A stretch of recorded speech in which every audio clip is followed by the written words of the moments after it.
The ticking of the grandfather clock filled the silence as my father's words hung in the air between us. I stared at him, certain I had misheard. But the slight smirk playing at the corner of my sister Grace's lips told me I hadn't. "I'm sorry. What did you just say?" My voice came out steadier than I felt, my hands gripping the edge of the polished mahogany table that had been in our family for 3 generations, just like Colin's fine furniture. "Emma, be reasonable," my father sighed, removing his reading glasses. "The board position and controlling shares should go to Grace. She has the right temperament for it." That word, temperament, landed like a slap. I'd spent 7 years modernizing our family's furniture business, introducing sustainable practices that had doubled our profits and earned us features in Architectural Digest and Forbes. Yet here was my father, Richard Collins, explaining why my sister, who'd spent more time at country club events than in our showrooms, deserved my inheritance more than I did. "You've always been more technical," my mother added softly, not meeting my eyes. "Grace has the people skills this business needs moving forward." I looked at my sister, radiant in her designer dress, casually twirling her wine. The same sister who couldn't tell the difference between walnut and mahogany if her life depended on it. The same sister who had missed our last quarterly meeting because she was in Aspen with her fiancé. "Well then," I said, carefully folding my napkin, "I suppose that's that. Before we jump back in, tell us where you're tuning in from, and if this story touches you, make sure you're subscribed, because tomorrow I've saved something extra special for you." Part 1. I first fell in love with furniture design when I was 8 years old. My grandfather would take me into his workshop behind the main showroom and let me run my fingers along the smooth edges of oak and cherry. "Emma," he'd say, "anyone can make something that looks pretty. The Collins legacy is making something that lasts generations." By the time I graduated from design school, I knew every aspect of our business: the sourcing of materials, the craftsmanship of each piece, the financials that kept Collins Fine Furniture afloat. While Grace was organizing charity galas and appearing in local society pages, I was redesigning our production line to reduce waste by 40% and introducing a sustainable collection that attracted a wave of eco-conscious millennial buyers. "Just give her this one thing," my mother had whispered once, when I complained about Grace taking credit for my modern collection during a press interview. "She needs the attention more than you." That had always been our family's unspoken arrangement. Grace needed more. Grace got more. I was the dependable one, the steady one, the one who would understand when the scales tipped away from me, again and again. But this wasn't about attention or praise. This was about the company I had poured my heart and soul into. This was about my future. As I drove away from our family dinner, the sleek streets of Oak Ridge Heights gave way to the more modest downtown area where my apartment stood. I parked and sat in my car, staring at nothing. The family lawyer would be drafting the paperwork tomorrow. By next week, everything I'd worked for would officially belong to Grace. My phone buzzed, a text from Olivia. "How'd it go?" I couldn't bring myself to respond. What would I even say? My best friend since college, Olivia had warned me for years that my family was using me. "They want your brain, but not your voice," she'd told me once after Grace had presented my sustainability proposal to the board as her own idea. I finally made my way upstairs to my apartment, modest compared to my family's colonial mansion, but filled with prototype pieces I'd designed. Furniture with clean lines and hidden compartments, pieces that told stories while serving purposes. My vision for the future of Collins Fine Furniture. A vision that, as of tonight, would never come to pass. I kicked off my heels and poured myself a generous glass of whiskey, not the expensive kind my father collected, but the kind that burned just enough to feel like something. Then I pulled out the worn leather portfolio I kept in my desk drawer. Inside were my contingency plans, because deep down, I'd always known this day would come. The next morning, I arrived at our flagship store early. The staff seemed surprised. To see me, usually I worked from the design studio at our manufacturing facility, but I smiled and made my way to my father's office. The door was ajar, and I could hear Grace's laugh floating through the opening. "We'll announce the changes at the charity gala next weekend," my father was saying. "Perfect timing with the Reeds attending. Nathaniel's family connections will be valuable once you're officially at the helm." "Daddy, you always think of everything," Grace replied. I could picture her perfectly manicured hand on his arm, her practiced smile. I knocked sharply and entered without waiting for permission. The surprise on their faces would have been comical under different circumstances. "Emma!" My father stood, adjusting his tie nervously. "We weren't expecting you today." "Clearly," I replied. "I need the files for the Sussex Hotel contract. I should finish what I started before the transition." Grace waved her hand, dismissively. "Don't worry about it. Nathaniel knows someone at Essex Designs who can step in." Essex Designs. Our biggest competitor, known for cutting corners and outsourcing to factories with questionable labor practices. Everything Collins Fine Furniture stood against. "The Sussex contract specifically requested our sustainable line," I said quietly. "They want materials sourced within 300 miles. It's a considerable account." My father cleared his throat. "Your sister has some fresh ideas about our direction. We're thinking of scaling back the eco-friendly angle. The profit margins are higher. With traditional manufacturing." I felt a strange calm settle over me. They weren't just taking my inheritance. They were systematically dismantling everything I'd built. "I see," I said. "In that case, I should clear out my office at the workshop. Give me a week to organize." "My design files?" "Of course, darling," my father said, relieved at my apparent acceptance. "Take all the time you need. You'll always have a place here. Perhaps in our design consultation department? Your eye for detail is quite something." A consolation prize. A corner office where I could advise wealthy clients on furniture I no longer had any hand in creating or building. "I'll consider it," I lied, and left before either of them could see the determination in my eyes. Instead of going to my workshop, I drove to Cedar Lake. Growing up, this had been my sanctuary, the place I'd come to sketch designs and daydream about the future of our family legacy. Now I sat on the weathered dock, phone in hand, and made the call I'd been putting off for months. "Marcus, it's Emma. I think it's time we had that conversation about my independent venture." Marcus Chen had been my friend since our business school days. Now a successful financial advisor, he'd been urging me to break away and start my own company for years. "The Emma Collins finally sees the light," he said, and I could hear the smile in his voice. "Your family still refusing to see your worth? Worse, they're giving controlling interest to Grace." A long whistle. "Damn, that's cold even for them. You okay?" "No," I admitted, "but I will be. Remember those prototypes I showed you? The modular sustainable pieces? The ones that got that crazy write-up in Design Monthly?" "Yeah, I remember." "I need startup capital, and I need to move fast." There was a pause, and for a moment I thought he might try to talk me down, suggest I take some time to think. Instead, he said, "I can have preliminary paperwork ready by tomorrow. But Emma, this won't be easy. Your family name carries weight in the industry." "I'm not using the Collins name," I said firmly. "This will be all mine." After hanging up, I called Olivia. As an investigative journalist, she had resources and skills I might need.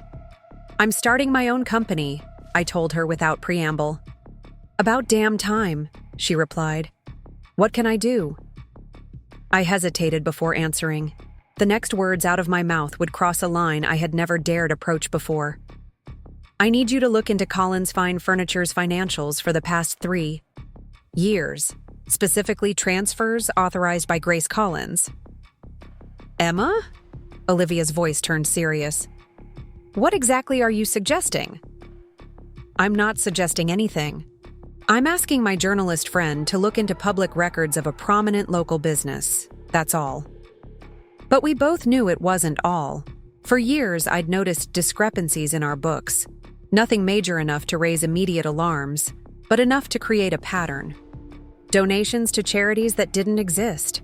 Consulting fees to companies that seemed to have no online presence. All authorized by Grace, all approved by my father without question. I'll see what I can find, Olivia finally said. But Emma, be careful. If what you're thinking is true, they won't take it well. They've made their choice, I replied, watching the sunlight dance across the lake's surface. Now I'm making mine. The week that followed was a blur of activity. By day, I cleared out my workshop at Collins Fine Furniture, carefully cataloging my designs. By night, I worked with Marcus on business plans and met with potential investors. I secured a small warehouse space on the outskirts of town. Nothing fancy, but with good bones and excellent natural light. Perfect for a furniture design studio and small-scale production facility. Preparing and narrating this story took us a lot of time, so if you are enjoying it, subscribe to our channel. It means a lot to us. Now back to the story. I named my new venture Phoenix Designs. 5 days after the family dinner that had changed everything, Olivia showed up at my apartment unannounced, clutching a folder to her chest. You were right, she said without greeting, placing the folder on my kitchen counter. Grace has been embezzling from the company for at least 3 years. Small amounts at first, then bolder transfers once she realized no one was checking her work. I opened the folder and scanned the documents, bank statements, transfer records, emails printed and highlighted. A sick feeling settled in my stomach. How much? Nearly $900,000, Olivia said quietly. Enough to qualify as grand larceny. Emma, this isn't just bad business, it's criminal. I closed the folder, my mind racing. The charity gala was 2 days away. My father planned to announce Grace's new position there, in front of Oak Ridge's elite, including potential investors and clients. I need copies of all of this, I said. Olivia nodded. Already done. But what are you planning to do with it? I looked around my apartment at the half-packed boxes. In 48 hours, everything would change, one way or another. I'm going to give my sister and parents one chance to do the right thing. The next morning, I requested a family meeting at our home. My mother seemed surprised but agreed, mentioning that Grace and Nathaniel were already there, finalizing details for the gala announcement. When I arrived at the Collins family home, the grand colonial that had always felt more like a showroom than a home, I was struck by how little connection I felt to it now. The house where I'd grown up suddenly seemed like a stage set, beautiful but hollow. They were waiting in the sunroom, my father standing by the windows that overlooked his prized gardens, my mother perched nervously on an antique settee that had been her grandmother's. Grace and Nathaniel sat together on the love seat, their matching country club casual outfits making them look like a catalog advertisement. Emma, my father said warmly, as if our last conversation had never happened. To what do we owe this unexpected visit? Not having second thoughts, I hope. His jovial tone made what I was about to do both harder and easier. I discovered something concerning, I said, placing Olivia's folder on the coffee table between us. Financial discrepancies that the board should be aware of before any leadership transition. Grace's smile faltered slightly. Nathaniel straightened his posture. My mother looked confused, but my father's expression didn't change at all. Financial matters can be quite complex, he replied smoothly. Perhaps you've misunderstood something. Nearly $1 million in unauthorized transfers isn't something one misunderstands, I said, opening the folder and spreading out several key documents. Payments to non-existent vendors, charitable donations to foundations that don't exist, consulting fees to shell companies. My mother gasped, her hand flying to her throat. Grace's face had gone pale, her eyes darting to my father. "Where did you get these?" Nathaniel demanded, reaching for the documents. I pulled them back before he could touch them. "It doesn't matter. What matters is they exist, and they tell a very clear story about where company funds have been going, under Grace's authorization." My father's expression darkened. He crossed the room in 3 strides and towered over me. "You've always been jealous of your sister," he said, his voice low and dangerous. "But this is a new low, Emma. Creating false documents to smear her name before her big announcement." I almost laughed. "You think I fabricated bank records? For what purpose? I'm leaving the company anyway." "Exactly," Grace found her voice, though it trembled slightly. "You're upset about the inheritance decision, so you're lashing out. It's pathetic, Emma." I turned to look at my sister directly. "Tell me truthfully, did you use company funds to pay for your diamond engagement ring? Your 5-week European vacation last summer? The down payment on that lake house you're so quickly renovating?" Her face told me everything. She hadn't expected me to know such specific details. "You don't understand the pressure I'm under," Grace said, her voice suddenly small. "The expectations, the social obligations." "Grace!" My father cut her off. "Don't dignify her accusations with explanations." But it was too late.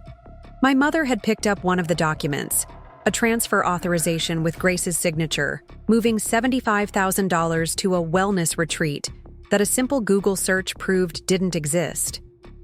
"Richard," my mother said quietly, "what is this?" For the first time, I saw uncertainty cross my father's face. He glanced at the paper in my mother's hand, then at Grace, whose polished facade was crumbling by the second. "Diana, it's complicated," he began. "Is it true?" My mother's voice was stronger. "Now, has Grace been stealing from the company?" The room fell silent. Nathaniel had edged slightly away from Grace on the love seat, a small movement, but I noticed it.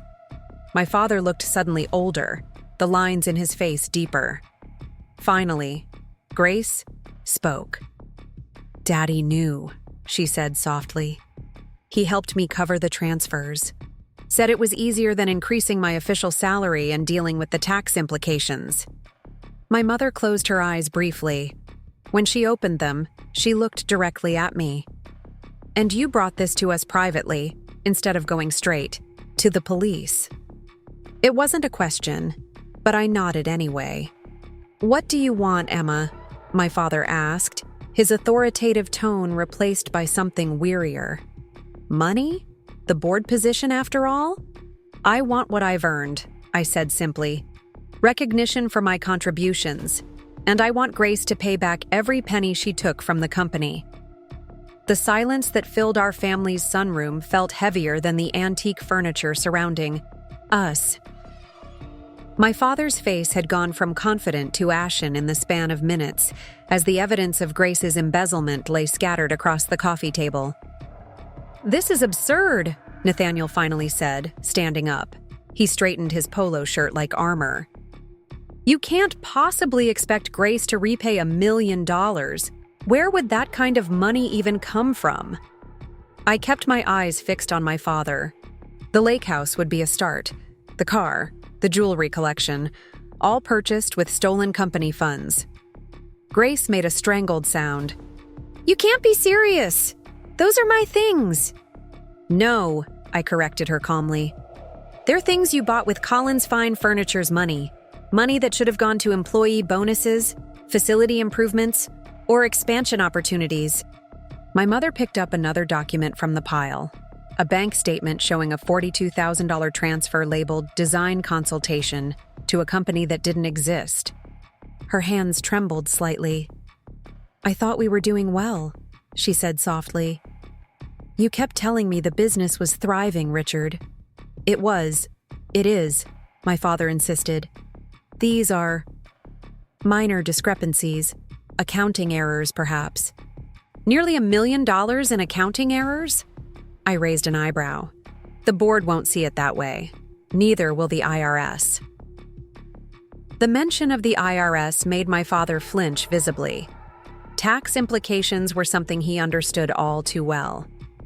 My mother looked between him and Grace, decades of blind trust crumbling before my eyes. "What happens now?" she asked me, surprising everyone in the room. My mother had never turned to me for direction before. I closed the folder deliberately, giving myself a moment to steady my voice. "I propose a restructuring. Grace returns what she took, or the equivalent value in assets. Father steps down as CEO but remains as chairman emeritus. And I take over daily operations of Collins Fine Furniture." "That's preposterous," my father sputtered, finding his voice again. "You can't just walk in here with some financial statements and stage a coup." "It's not a coup," I said.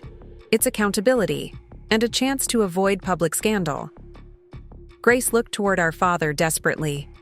"Daddy, tell her this is ridiculous. Tell her you won't allow it."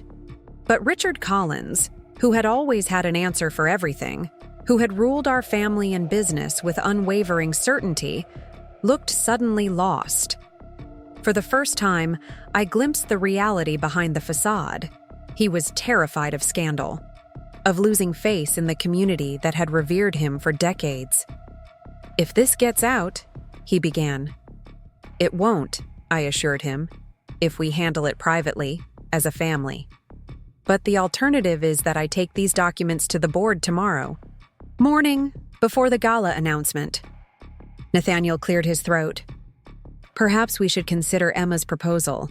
A restructuring could be framed positively to the public." Grace whirled on him, her eyes wide with betrayal. "Nate, whose side are you on?" "I'm trying to be practical," he said, not meeting her gaze. "If what Emma says is true?" "If?" Grace's voice rose sharply. "You think I'm lying too?" "I think," he said carefully, "that we need to consider all options before this becomes a public relations nightmare." I watched the dynamic shift between them, noting how quickly Nathaniel had pivoted from supportive fiancé to damage control strategist. Grace must have noticed too, because she suddenly fell silent, staring at him with new understanding. My mother stood, smoothing her linen pants with shaking hands. "I need air," she announced, then walked out to the garden without waiting for a response.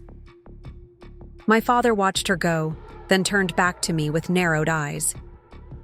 "You've always been calculating, Emma, even as a child, always watching, always waiting for your moment." "No," I corrected him. "I've always been underestimated." "There's a difference," he gave a humorless laugh. "And now you think you've won? That you can just step into my shoes and run a company built over 3 generations?" "I've been running it for the past 3 years," I said evenly. "The sustainable collection that boosted our profits by 30%? The manufacturing overhaul that cut production costs while improving quality?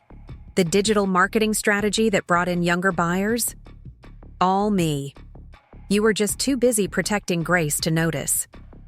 My sister made a sound somewhere, between a sob and a laugh. "This is just perfect, isn't it? Saint Emma, always so competent, always so righteous." "This isn't about righteousness," I said, turning to her. "It's about consequences. You stole from our family legacy, Grace. Not just from me or Dad or Mom, but from every employee who depends on Collins Fine Furniture for their livelihood." For a flash of a second, I saw something like shame cross her face. Then it hardened into the defensive mask I knew so well. "You're just bitter because they always loved me more," she spat. The words were meant to wound, to strike at old insecurities. But as I looked at my sister, beautiful, pampered, and now cornered, I felt something unexpected. Pity. "No, Grace," I said softly. "They didn't love you more. They expected less of you. That's not the same thing." My father sank onto the settee my mother had vacated. suddenly looking every one of his 65 years. "Enough," he said wearily. "I need time to consider options." "The gala is tomorrow night," I reminded him. "You were planning to announce Grace's promotion then, so you have until 9 a.m. tomorrow to decide. After that, I go to the board with everything." I gathered the documents, replaced them in the folder, and stood to leave. No one tried to stop me. As I reached the door, my father spoke again. "Emma," he said, his voice softer than before. "Why not just leave? Start your own company. You clearly have the talent. Why fight for Collins?" I paused, considering his question. It would have been easier to walk away, to build something new from scratch. Part of me had already been planning exactly that. "Because I've already put too much of myself into this company to watch you and Grace drive it into the ground," I answered honestly. "And because every craftsperson in our workshop, every salesperson in our showrooms, every designer in our studios deserves better than what you two would give them." I left without waiting for his response. The next morning dawned clear and crisp, the kind of autumn day that makes Oak Ridge look like a scene from a glossy travel magazine. I dressed with particular care: a tailored charcoal pantsuit, subtle gold jewelry, my most comfortable heels. Whatever happened today, I wanted to look like what I was, a professional businesswoman ready to lead. By 8:30 a.m., I sat in my car, outside our company headquarters, the folder of evidence on the passenger seat beside me. My phone showed no missed calls or messages from my family. Either they were calling my bluff, or they were still deliberating. I had 15 minutes before my self-imposed deadline to decide my next move. At 8:47, just as I was reaching for my door handle, my phone rang. My mother's name flashed on the screen. "Mom?" "They're ready to talk," she said without preamble. "Come to your father's office." Her tone gave nothing away. "All of them?" I asked. "Yes, I'll be there too." That was unexpected. My mother rarely involved herself in business matters, preferring to focus on her charitable work and social obligations. "I'll be there in 5 minutes." The Collins Fine Furniture headquarters occupied a renovated textile mill at the edge of downtown Oak Ridge. The brick building was over a century old, with large windows that had once illuminated factory workers and now showcased our design studios. My grandfather had purchased it for a song in the 1960s when the textile industry collapsed. Another example of the Collins business acumen that my father was so proud of. As I walked through the main entrance, several employees greeted me with surprised smiles. Word of Grace's impending promotion must have spread, making my presence unexpected. "Morning, Ms. Collins," said Anita, who had worked the front desk for as long as I could remember. "They're waiting for you upstairs." The executive floor was quieter than usual for a Friday morning. I passed through the reception area to my father's corner office, where the door stood partially open. Inside, my family had arranged themselves, like actors on a stage. My father behind his desk, my mother in a visitor's chair to his right, Grace and Nathaniel on the small leather sofa against the wall. I entered without knocking and took the remaining chair, directly across from my father. The folder of evidence remained in my bag, a silent threat. "Thank you for coming," my father began formally, as if this were any regular business meeting and not a family reckoning. "We've discussed your proposals, and we have a counteroffer." I waited silently, watching his face for clues. "First," he continued, "Grace has agreed to resign from the company, effective immediately." I glanced at my sister, who sat with her hands clenched in her lap, staring at the floor. She didn't look up. "Second, I will remain as CEO for a transitional period of 1 year, after which I will retire fully. During that year, you will serve as COO, with clear succession planning in place." It wasn't what I had demanded, but it was closer than I had expected.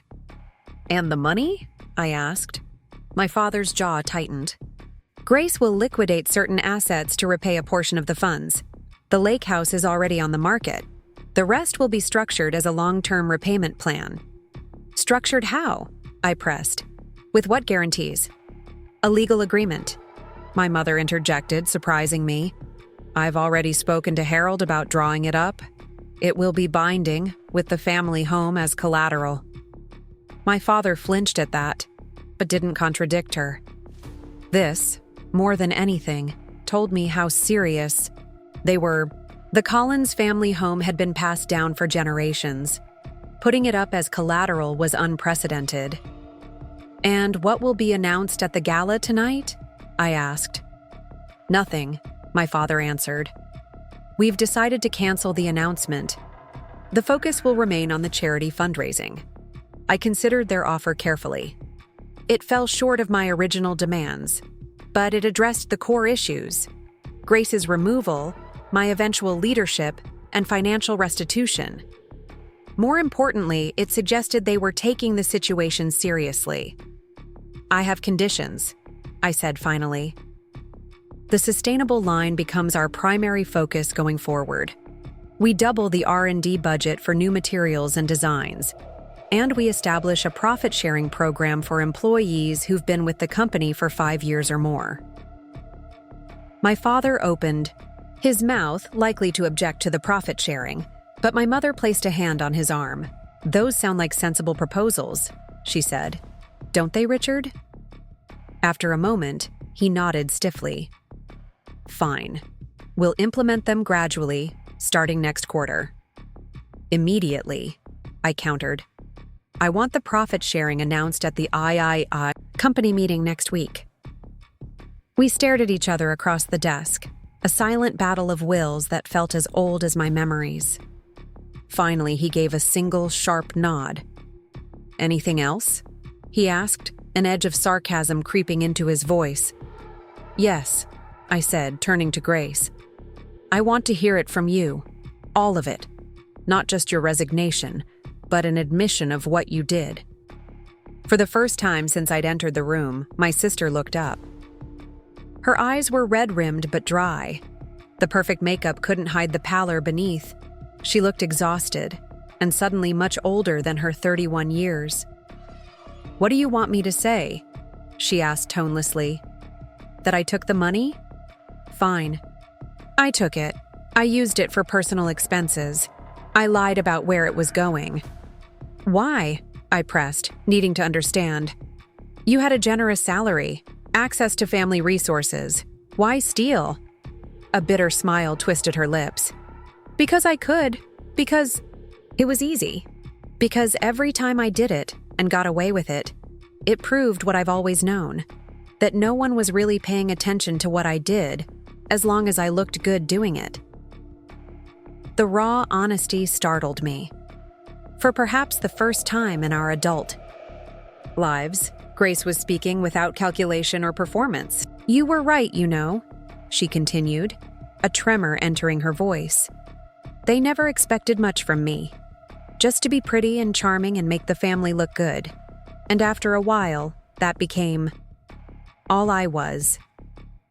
Our mother made a small, pained sound.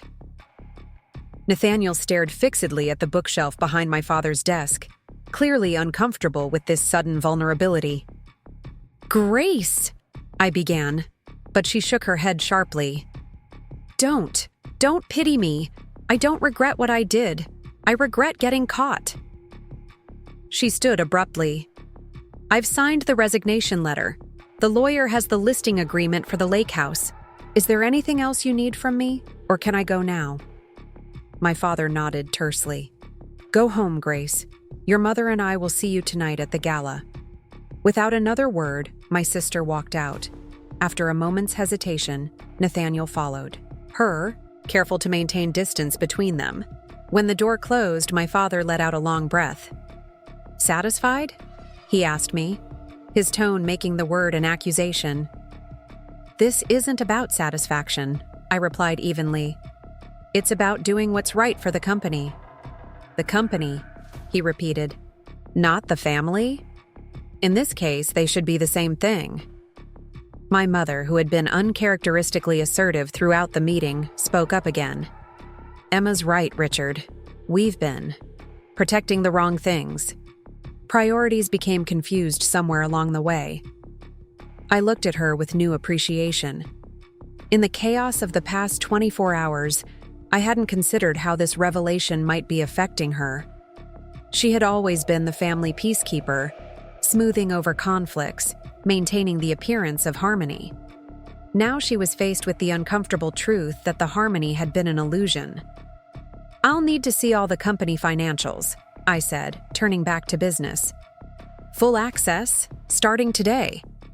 My father nodded reluctantly. "Barbara will set you up with the necessary permissions. And I want to review all current contracts and pending deals before any decisions are finalized."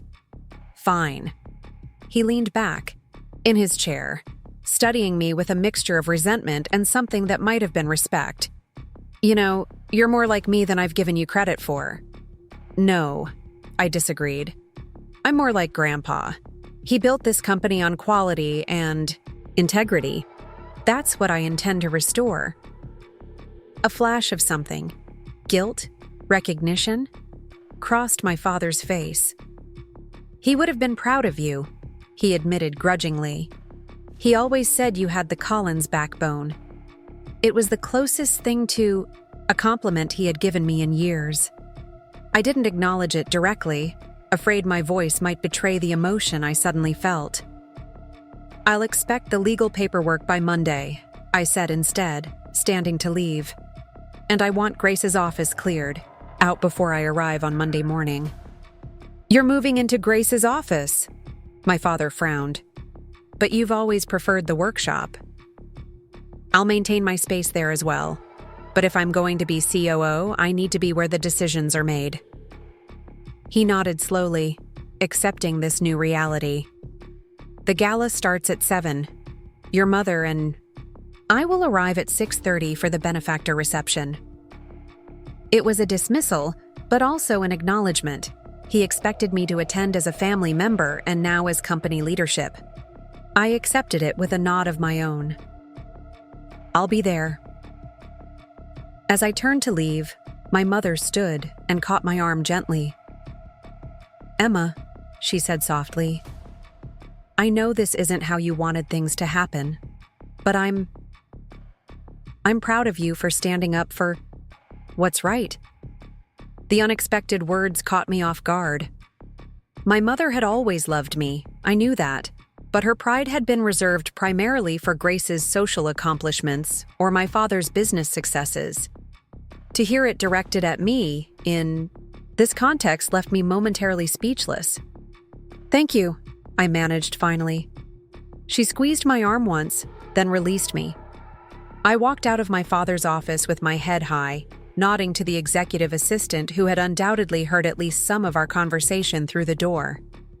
The folder of evidence remained unopened in my bag, a weapon I hadn't needed to deploy fully, but that had changed everything nonetheless. As I made my way back through the building toward the exit, I diverted to the second floor, where the design studios were located. My team looked up in surprise as I entered. "Morning," I said casually. "I need everyone's current projects on my desk by end of day Monday. We're making some changes around here." The Oak Ridge Country Club glittered with elegant displays of wealth as I arrived for the annual charity gala. Crystal chandeliers cast warm light over tables adorned with elaborate floral arrangements, each centerpiece likely costing more than what many of our factory workers made in a week. The irony wasn't lost on me. I'd chosen my outfit carefully, a deep emerald gown that was sophisticated without being flashy, paired with a single piece of statement jewelry. My grandfather's pocket watch, transformed into a pendant. He had worn it every day while building Collins Fine Furniture from a small workshop into a respected brand. Tonight, it felt like armor. Emma Collins. Marjorie Whitfield, the gala chairwoman, swept toward me with practiced enthusiasm. "I wasn't sure we'd see you tonight. Rumor has it there's been quite a shakeup at the family business." News traveled fast in Oak Ridge. Nothing dramatic, I replied smoothly. Just some internal restructuring to position us for future growth. Her eyebrows rose slightly. Well, that's not what I heard, but no matter. Your sister and that fiancé of hers arrived about 20 minutes ago. They're by the East Bar. Your parents are holding court near the silent auction. I thanked her and moved deeper into the crowded ballroom, accepting a glass of champagne from a passing server. Several business associates nodded in my direction, their expressions curious. The whispers had clearly begun. Grace stood slightly apart from the main crowd, Nathaniel beside her looking uncomfortable in his tuxedo. My sister was radiant as always in a designer gown that probably cost as much as one of our handcrafted dining tables, but the strain showed around her eyes. When she saw me approaching, she took a large sip of her drink.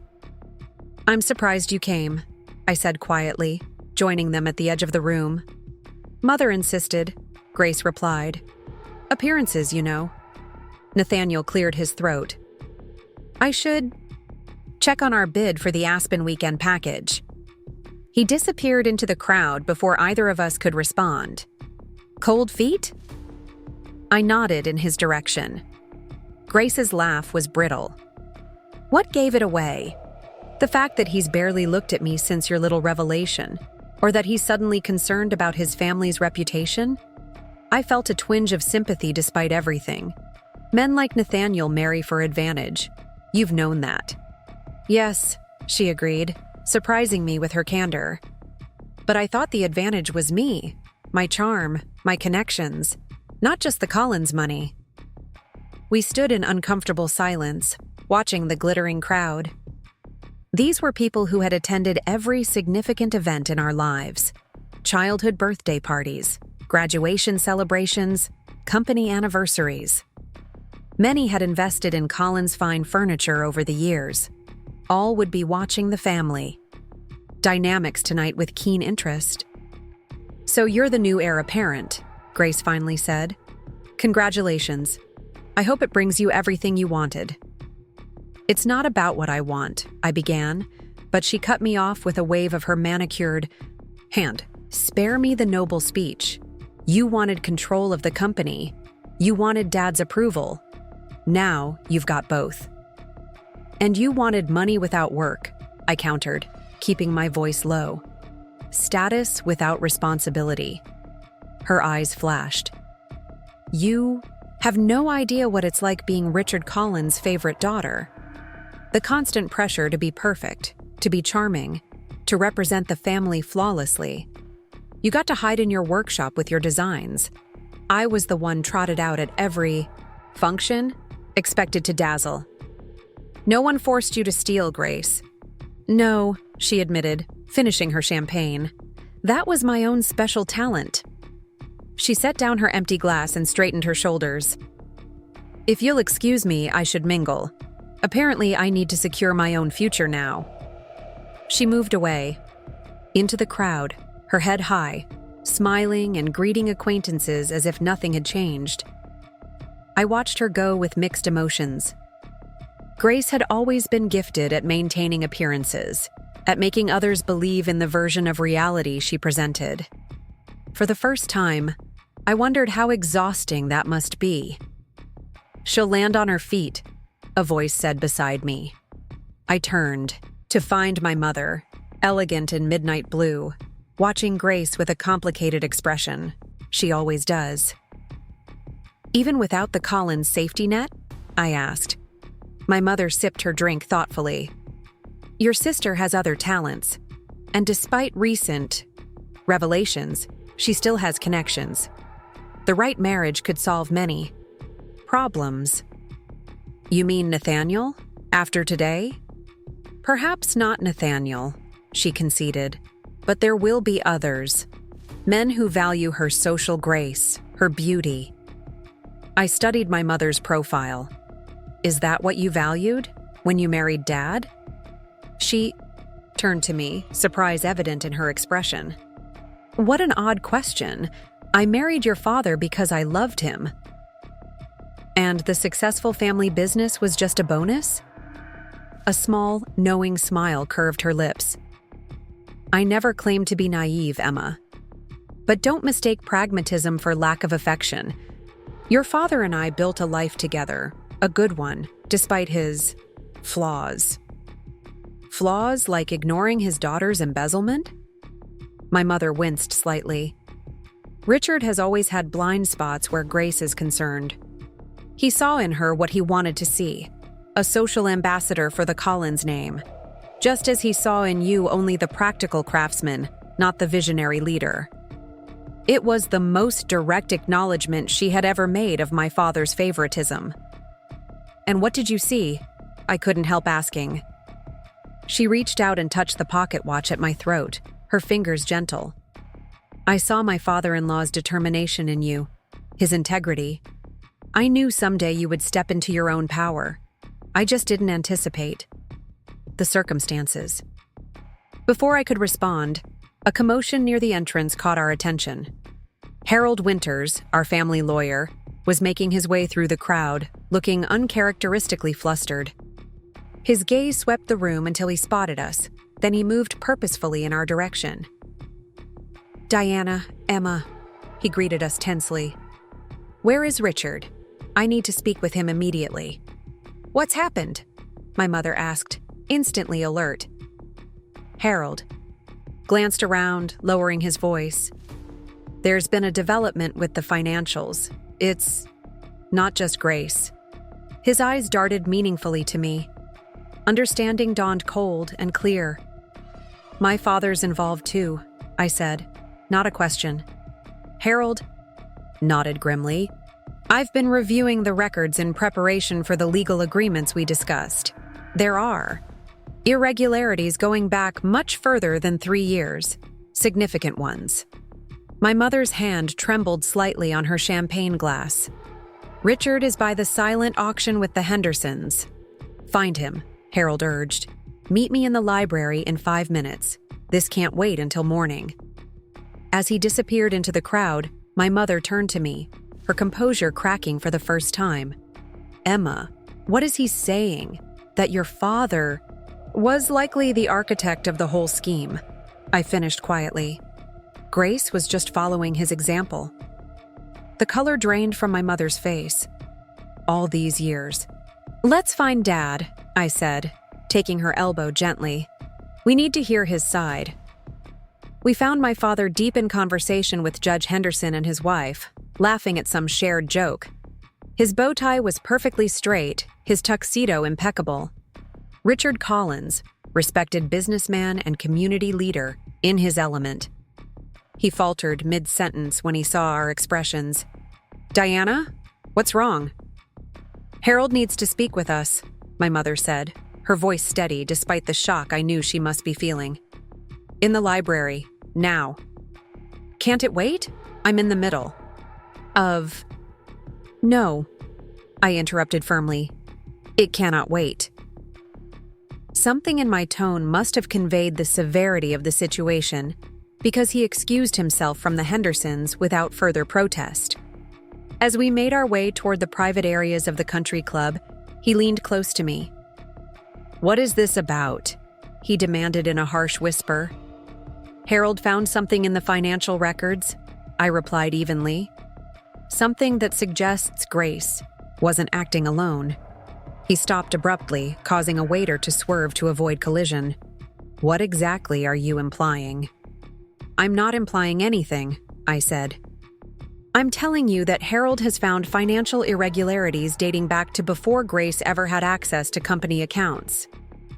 For a moment, I thought he might deny it, might create some plausible explanation to maintain his facade of integrity. Instead, he straightened his shoulders and continued walking toward the library without another word. Harold was waiting for us, a leather portfolio open on an antique desk. The library was mercifully empty, its dark wood paneling and shelves of leather-bound books creating a somber atmosphere appropriate to the moment. "Richard," Harold began without preamble, "I've been examining the company financials as part of preparing the repayment agreement for Grace. In doing so, I discovered a pattern of similar transactions dating back nearly 15 years. My father remained silent, his expression unreadable. These transactions, Harold continued, pointing to several highlighted lines on a document, all follow the same pattern as the ones Emma identified: payments to non-existent vendors, consulting fees to shell companies, charitable donations that never reached any charity. "Is this true?" my mother asked, her voice barely above a whisper. "Richard, have you been stealing from our own company?" My father's jaw worked as if he were physically chewing over his options. Finally, he sighed. "Not stealing, reallocating, for investments that were too speculative for board approval." "Investments," I repeated flatly. "Like what?"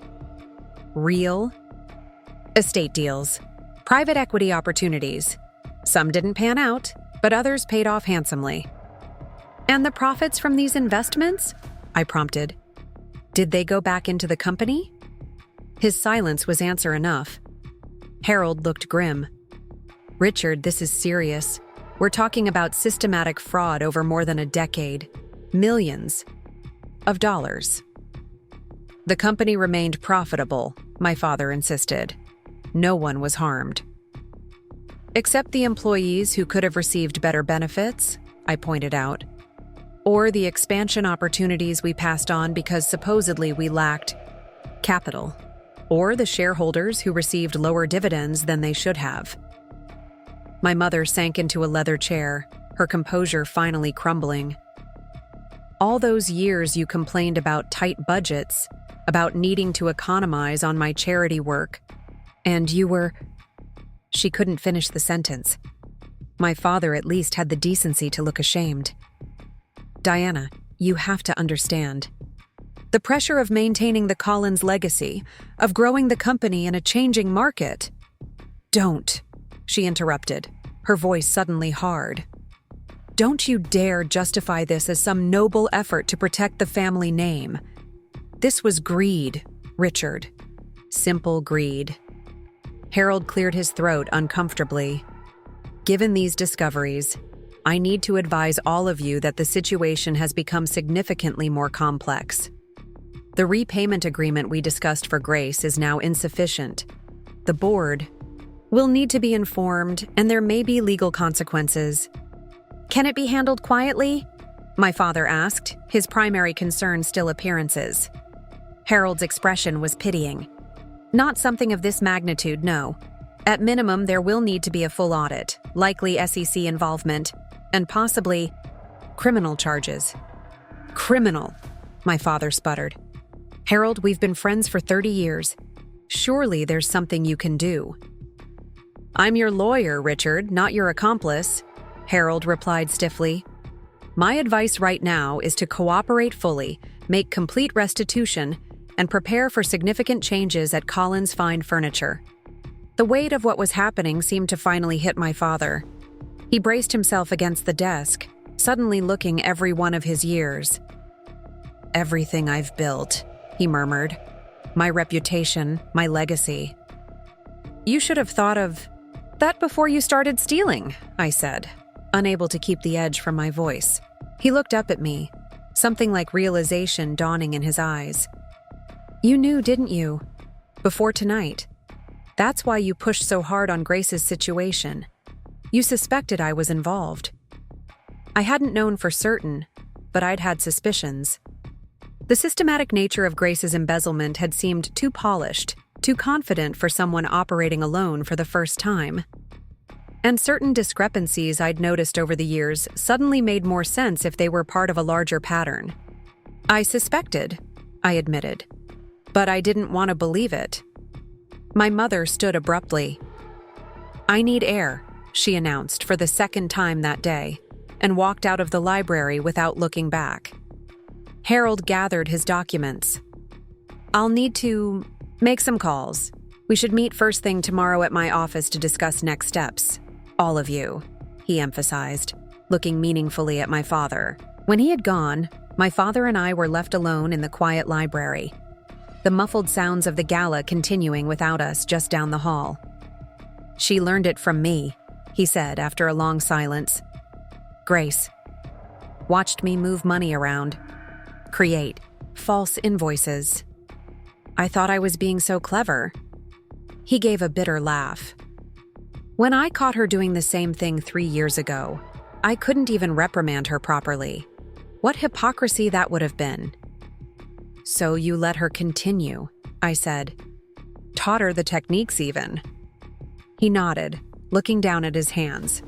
I told myself it was a father teaching his daughter the real way business works, the unwritten rules. And what about me? I asked quietly. Why wasn't I included in these lessons? He looked up, meeting my eyes directly for perhaps the first time in years. Because you wouldn't have approved.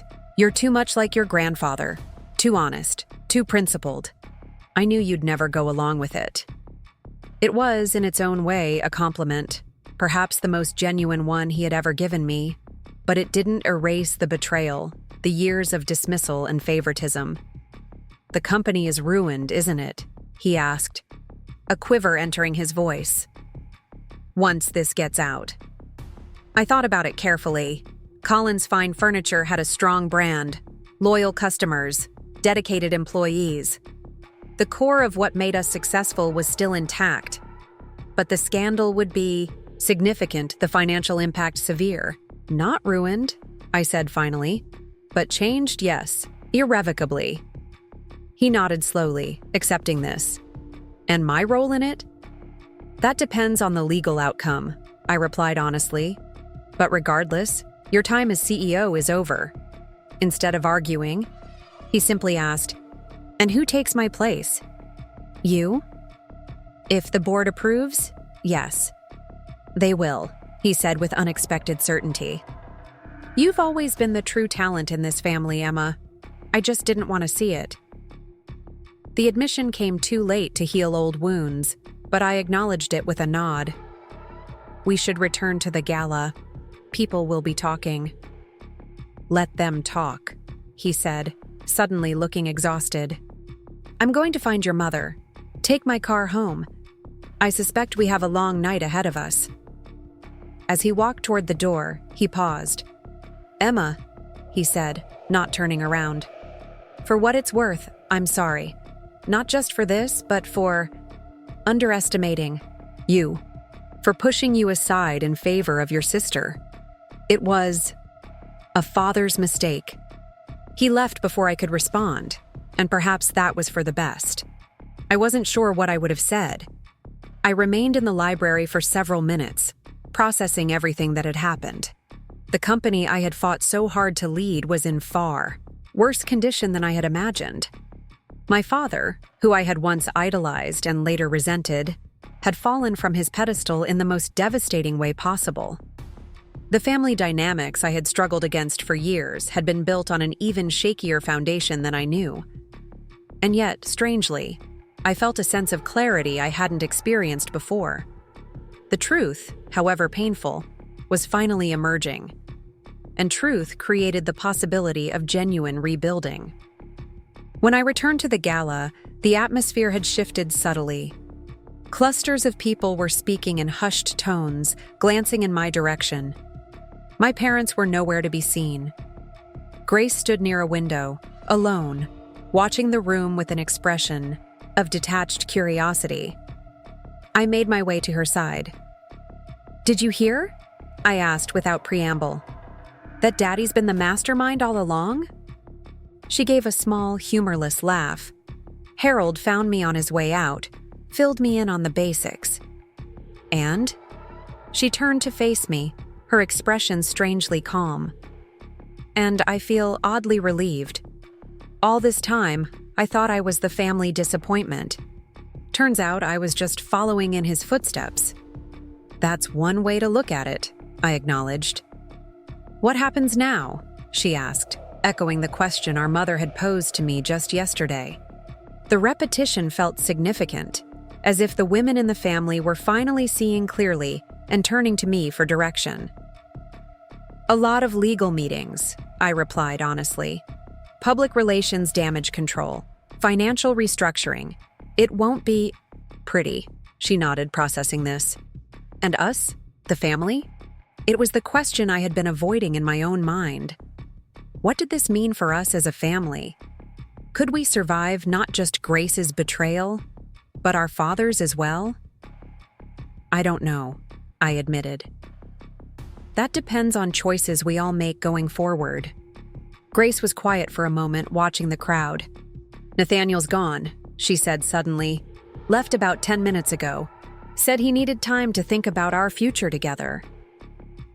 Her air quotes made her feelings on the matter clear. I'm sorry, I said, and meant it. She shrugged one elegant shoulder. Don't be.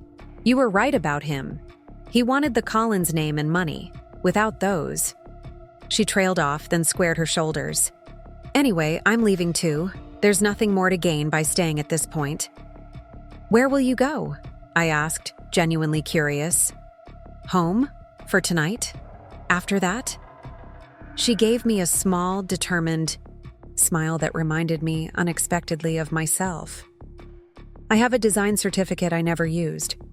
Maybe it's time I developed some skills beyond spending money and looking pretty at parties. It was such an un-Grace-like statement that I stared at her in surprise. She laughed at my expression. Don't look so shocked. I'm a Collins too, remember? We adapt. She leaned in suddenly and kissed my cheek, another unprecedented gesture. Good luck with the mess, CEO. I have a feeling you're going to need it. She walked away, head high, ignoring the whispers that followed her. For all her faults, Grace had always known how to make an exit.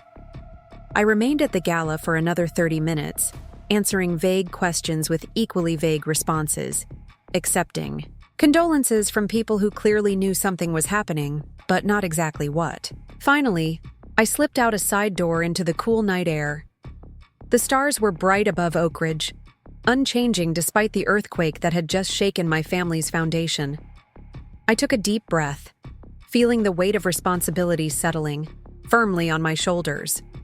Whatever came next, the legal battles, the financial restructuring, the rebuilding of trust, it would fall largely to me to manage. But as I drove away from the country club in my father's luxury sedan, I felt strangely at peace. For the first time in my life, I was moving forward without seeking anyone's approval or validation. I knew my worth, my capabilities, my vision for the future of Collins Fine Furniture. And whatever happened, I would face it on my own terms. The inheritance I had fought for turned out to be both more and less than I had imagined.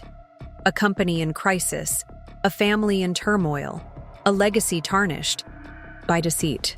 But also an opportunity to rebuild something genuine, something worthy of the craftsmanship values my grandfather had established. As I pulled into the driveway of my modest apartment building, I realized I still wore my grandfather's pocket watch around my neck. I touched it gently, drawing strength from the connection to the man who had taught me that integrity was the true foundation of any lasting success. Tomorrow would bring lawyers and accountants, difficult conversations and painful revelations. But tonight, in this moment of quiet between storms, I allowed myself to feel not just the burden of what lay ahead, but also the potential, the chance to create something authentic from the ruins of pretense, the opportunity to lead not through manipulation or favoritism, but through vision and principle. The Collins legacy wasn't finished. It was only now, finally, beginning to take its true form. Light spilled through the windows of Harold Winter's law office as I arrived precisely at 8 the next morning. The receptionist, normally cheerful on weekday mornings, gave me a sympathetic nod as she ushered me into the conference room. I was the first to arrive, but evidence of earlier activity was everywhere. Legal pads covered with notes, empty coffee cups, documents spread across the polished table. Harold's team had clearly been working since dawn if they'd stopped at all overnight. Harold himself appeared moments later, tie slightly askew and dark circles under his eyes confirming my suspicions. "Emma?" He greeted me, his voice rough from lack of sleep. "Thank you for coming promptly." "Have you been here all night?" I asked. He nodded, pouring himself another cup of coffee from a carafe on the sideboard. Once I started digging into The records, it became clear this was even more extensive than I initially thought. He gestured to the chair at his right. Your mother is on her way. Your father. Well, he's with his personal attorney. That spoke volumes. He's lawyering up separately. As he should, Harold said diplomatically. My firm represents Collins Fine Furniture and the Collins family collectively, but in this situation, there are clear conflicts of interest. Richard needs independent counsel. I took a seat, scanning the documents nearest me. Spreadsheets, bank statements, legal, forms with imposing letterheads. How bad is it? Harold sank into his chair with a weary sigh. In financial terms? Approximately $4.2 million over 15 years. In legal terms? Securities fraud, wire fraud, tax evasion, falsification of business records? The numbers made Grace's embezzlement look like petty theft in comparison. And the consequences, best case scenario, substantial fines, full restitution, probation, worst case, federal prison time.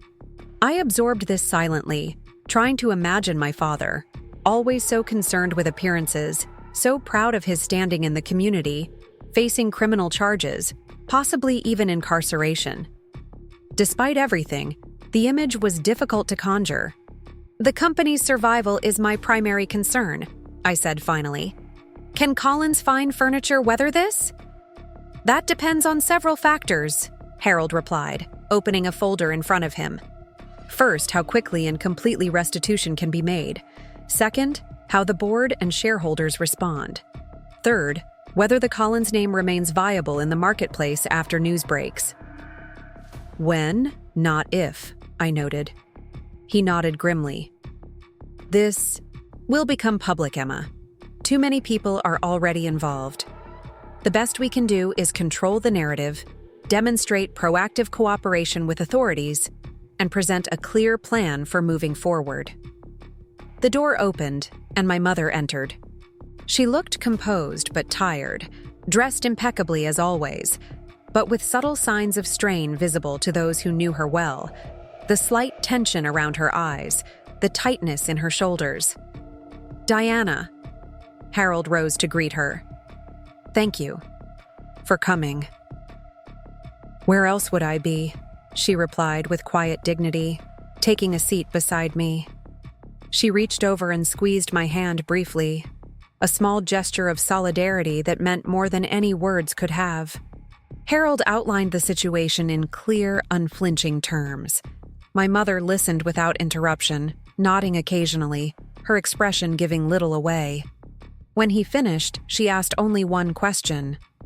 What is our first step? I noted the "our" with a spark of appreciation. Despite the personal betrayal she must be feeling, my mother was aligning herself with the company's future, not my father's deception.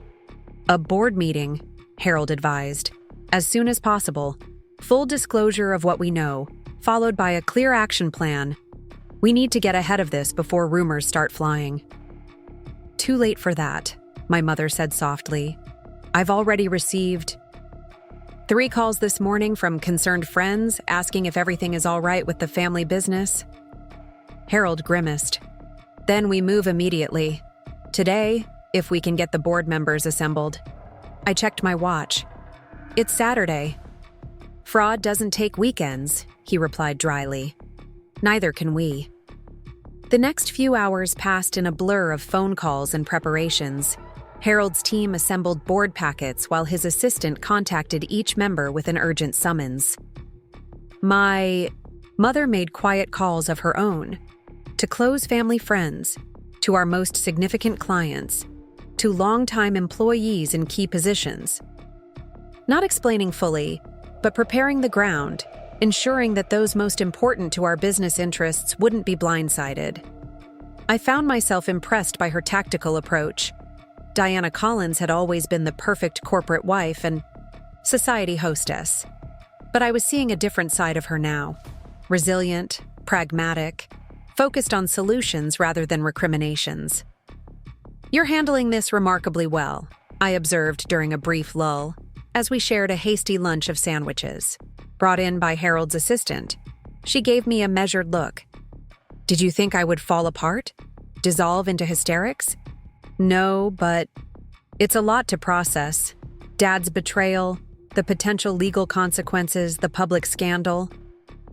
She set down her sandwich, dabbing her lips with a napkin. Emma, I've been married to your father for 35 years. I've known his strengths and his shortcomings for most of that time. You knew about the fraud? I couldn't keep the shock from my voice. No, she said firmly. Not the specifics. But I knew Richard cut corners when it suited him. I knew he prioritized results over methods. I chose not to examine too closely how he achieved certain business goals. A flash of shame crossed her face. That was my failure. It wasn't your responsibility to police him, I argued. Perhaps not legally, but morally. When you benefit from something, you bear some responsibility for how it's acquired. She straightened her shoulders. But dwelling on past failures won't help us now. The question is, what do we do going forward? Before I could respond, Harold appeared in the doorway.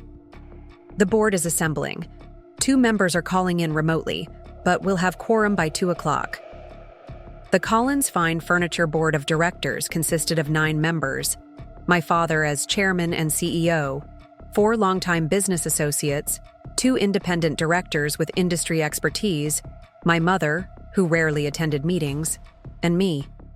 My role had been largely advisory until now, focused on product development rather than corporate governance. As we entered the boardroom, I felt the weight of expectant gazes. Robert Chen, our most senior member who had served alongside my grandfather, gave me a particularly searching look. The atmosphere was tense, the usual pre-meeting small talk conspicuously absent. Harold took charge immediately, outlining the situation with clinical precision. As the magnitude of my father's fraud became clear, expressions around the table shifted from shock to dismay to anger. Questions were sharp, demands for documentation immediate. Where is Richard? Chen finally asked the question everyone had been avoiding. Meeting with his personal attorney, Harold replied diplomatically. In other words, he's hiding, said Larson, one of our independent directors, his expression grim. Leaving others to clean up his mess. My mother spoke for the first time since the meeting began. My husband is facing the consequences of his actions in his own way. Our concern today must be the company's future, not Richard's past. The directness of her statement silenced further commentary on my father's absence. Harold continued with his presentation, moving from the problem to potential solutions. The board has several critical decisions to make, he concluded. First, leadership. With Richard stepping down effective immediately, Collins Fine Furniture needs a new CEO. Second, financial remediation. A plan for making the company whole must be established and implemented without delay. Third, legal strategy. How the company cooperates with inevitable investigations will significantly impact the outcomes. Chen leaned forward, his shrewd gaze sweeping the table. Before we discuss anything else, I want to hear from Emma. As the family member most actively involved in operations, what's your assessment of our situation? All eyes turned to me. This was the moment that would define not just my future with the company, but the company's future itself. I took a deep breath. Collins Fine Furniture stands at a crossroads, I began. The actions of our former CEO have created a crisis of both finances and trust. But the core of what makes this company valuable remains intact. Our craftspeople, our designs, our commitment to quality. Our customers don't buy from us because of Richard Collins. They buy from us because we create furniture that lasts generations. Nods around the table encouraged me to continue. I propose a 3-part plan. First, complete transparency with authorities. We cooperate fully, demonstrate that the fraud was limited to specific individuals, and show that the company itself is committed to ethical practices going forward. That's a given, Larson interrupted. What about the financial hole? $4 million is no small sum to replace. That brings me to my second point, I continued steadily. We need to liquidate certain non-essential assets to shore up our financial position. The company owns several properties that aren't central to our operations: vacation homes, undeveloped land, the corporate jet. Selling these could recoup a significant portion of the missing funds. And the remainder? Chen pressed. My father's personal assets, I said simply. The family home, his investment portfolio, his art collection. All should be used to make restitution. My mother nodded her agreement, though I knew this meant sacrificing much of what she had considered secure for her future. And leadership? Asked Morrison, another board member. Harold mentioned Richard is stepping down immediately. This was the most delicate point. Advocating for myself as CEO might appear opportunistic given the circumstances. But the company needed decisive leadership now more than ever. Before I could respond, my mother spoke. I nominate Emma Collins as interim CEO, with the board to review her performance in 6 months for potential permanent appointment. The suggestion of an interim role with evaluation was politically astute. It demonstrated confidence in my abilities while acknowledging the unusual circumstances of my elevation. Chen nodded thoughtfully. Emma has proven herself in product, development, and operations. But this situation requires financial acumen and public relations skills as well. Are you prepared for that level of scrutiny, Emma? I am, I replied without hesitation. And I'd propose bringing in Marcus Chen, no relation to you, Robert, as interim CFO. His background in financial forensics and corporate restructuring would be valuable during this transition. The mention of Marcus, whose reputation in financial circles was stellar, seemed to reassure several board members who had looked skeptical. What about Grace Collins? Morrison asked bluntly. Is she involved in the fraud as well? It would have been easy to distance myself completely from Grace, to throw her fully under the bus alongside my father. But the truth was more complex. Grace participated in improper financial activities, I acknowledged, but on a much smaller scale, and it appears, following our father's example. She has resigned from the company and agreed to make restitution for the funds she misappropriated. A family pattern, Larson observed dryly. A pattern I intend to break, I countered, meeting his gaze directly. Every financial decision under my leadership will be transparent, documented, and subject to appropriate oversight. I welcome, in fact, I insist upon, the implementation of stronger internal controls and regular external audits. The discussion continued for nearly 3 hours as we hammered out details of the restructuring plan. By the time we adjourned, 3 key motions had passed unanimously. My appointment as interim CEO, the engagement of a forensic accounting firm to complete a thorough audit, and the approval to begin liquidating non-essential assets. As the board members filed out, Chen lingered behind. Your grandfather would be proud, he said quietly. He valued integrity above all else. This company was built on that principle before Richard lost his way. Thank you, I replied, unexpectedly moved by the connection to my grandfather. I intend to restore that foundation. He nodded, then added with surprising gentleness, It won't be easy, you know. The public scrutiny, the legal proceedings, rebuilding trust with employees and customers. Are you sure you're ready for this burden?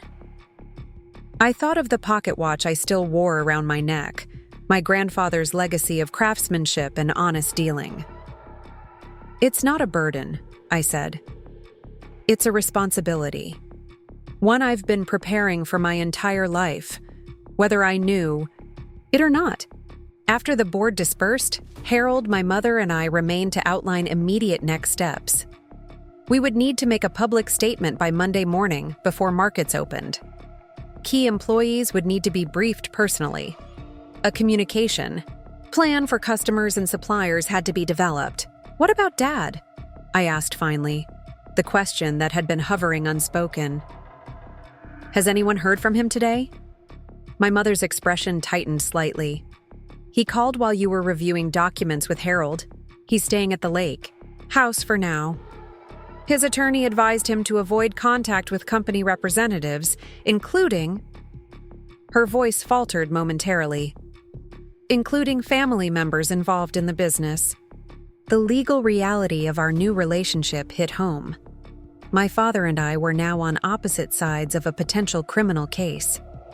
The man who had shaped my understanding of business, however flawed that understanding might have been, was now effectively a hostile party. Diana, Harold said gently, you should consider your own legal position carefully. As Richard's wife, you have certain vulnerabilities in this situation. My mother's chin lifted slightly. I have nothing to hide, Harold. I may have been naive, but I wasn't complicit. And my priority now is helping Emma stabilize the company. Her unwavering support touched me deeply. Throughout my life, my mother had always been a somewhat distant figure, affectionate but reserved, more focused on my father and Grace than on me. This new alliance between us felt like discovering an unexpected strength. As we gathered our materials to leave, my phone buzzed with a text from Marcus. Heard rumors. You okay? Call me if you need backup. The simple message reminded me that I wasn't alone in this fight. Beyond family, I had built my own network of supporters over the years, people who valued my work and believed in my vision. That would matter tremendously in the days ahead. The next morning dawned clear and cool, a perfect autumn Sunday that belied the storm gathering around Colin's fine furniture. I arrived at headquarters early, using my key to enter the silent building. Walking through the empty showroom, I ran my fingers along the smooth surfaces of dining tables, the carved details of armoires, the perfect joinery of bookcases. Every piece represented not just craftsmanship, but heritage. A legacy worth fighting for. In my father's office, my office now, at least temporarily, I sat behind the imposing desk and opened his computer. The login screen prompted me for a password. On instinct, I typed Grace Caldwell 1990, my sister's name and birth year. The system unlocked immediately. My father's preference had been evident even in this small detail. I spent the next 2 hours combing through files, familiarizing myself with ongoing projects and pending decisions. When my mother arrived at 9, bringing coffee and pastries, I had already compiled a list of immediate priorities. You look at home there, she observed, setting a cup beside me. It feels strange, I admitted, like I'm playing a role in someone else's play. She perched on the edge of a visitor's chair. It was always meant to be yours, you know. Before Grace was born, Richard talked about you taking over someday. He would carry you into this office as a toddler, set you on his knee, and tell you stories about your grandfather building the company. This was news to me. What changed?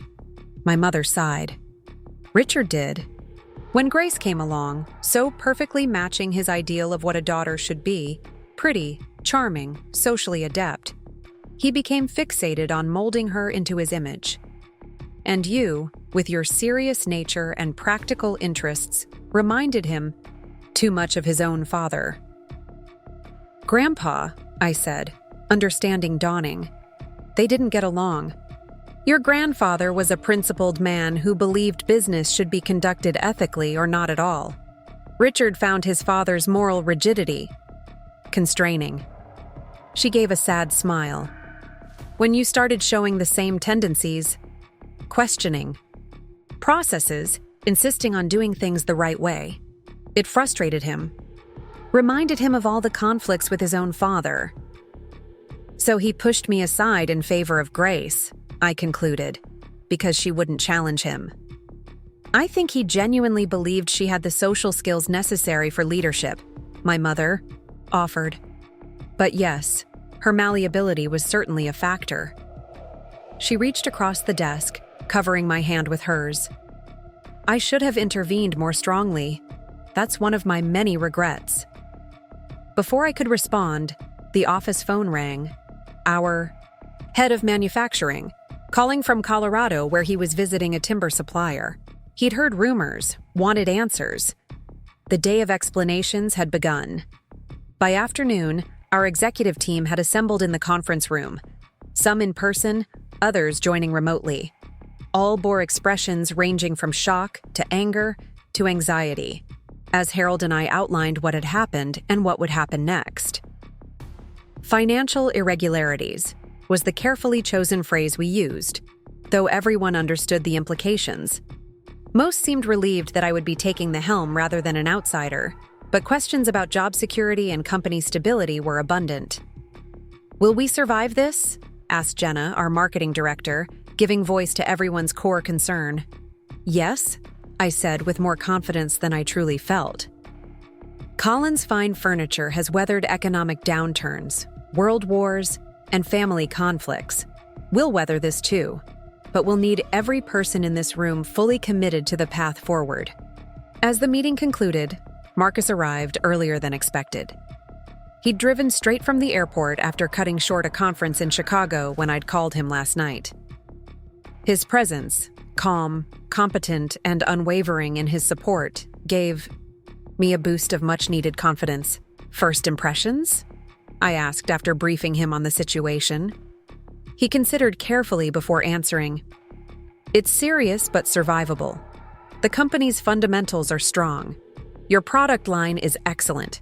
Customer loyalty is high. The biggest challenges will be managing cash flow during the repayment period and rebuilding trust with stakeholders." "Can you help with that?" "I can," he confirmed. "But Emma, you need to be prepared for how personal this will become. Every decision you make, every statement you issue, will be scrutinized through the lens of family drama as much as business strategy." He was right, of course.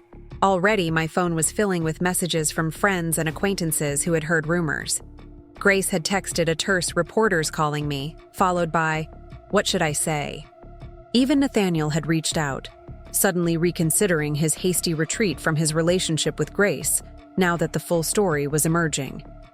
The personal and professional were hopelessly entangled in family businesses. That was both their strength and their vulnerability. As evening approached, Marcus and I finalized the press release that would go out first thing Monday morning. Harold's team had crafted the legal language, while I insisted on adding a personal statement affirming my commitment to restoring the company's ethical foundation. "You should go home, get some rest," Marcus advised as we wrapped up. "Tomorrow will be intense." "I know," I agreed, though the thought of returning to my quiet apartment held little appeal. Just one more thing I need to do first. After Marcus left, I sat alone in my office, contemplating the family photos that still adorned the credenza behind the desk. Richard and Diana on their wedding day, Grace's college graduation, a rare family portrait from a Caribbean vacation 10 years ago, all of us smiling for the camera as if happiness could be commanded into existence. Conspicuously absent was any photo of me alone, any recognition of my achievements or contributions. It was a small thing in the context of all that had happened, yet somehow it symbolized perfectly the dynamics that had brought us to this point. I gathered the frames, placing them carefully in a box I found in the supply closet. In their place, I set a single photograph I had brought from home. My grandfather in his workshop, sleeves rolled up, hands covered in sawdust, showing a young me how to sand wood properly. His eyes crinkled with genuine pleasure in sharing his craft. This was the legacy I wanted to honor. This was the foundation I would rebuild upon. Tomorrow, Collins Fine Furniture would begin its most challenging chapter yet. There would be public scrutiny, financial hurdles, legal complications.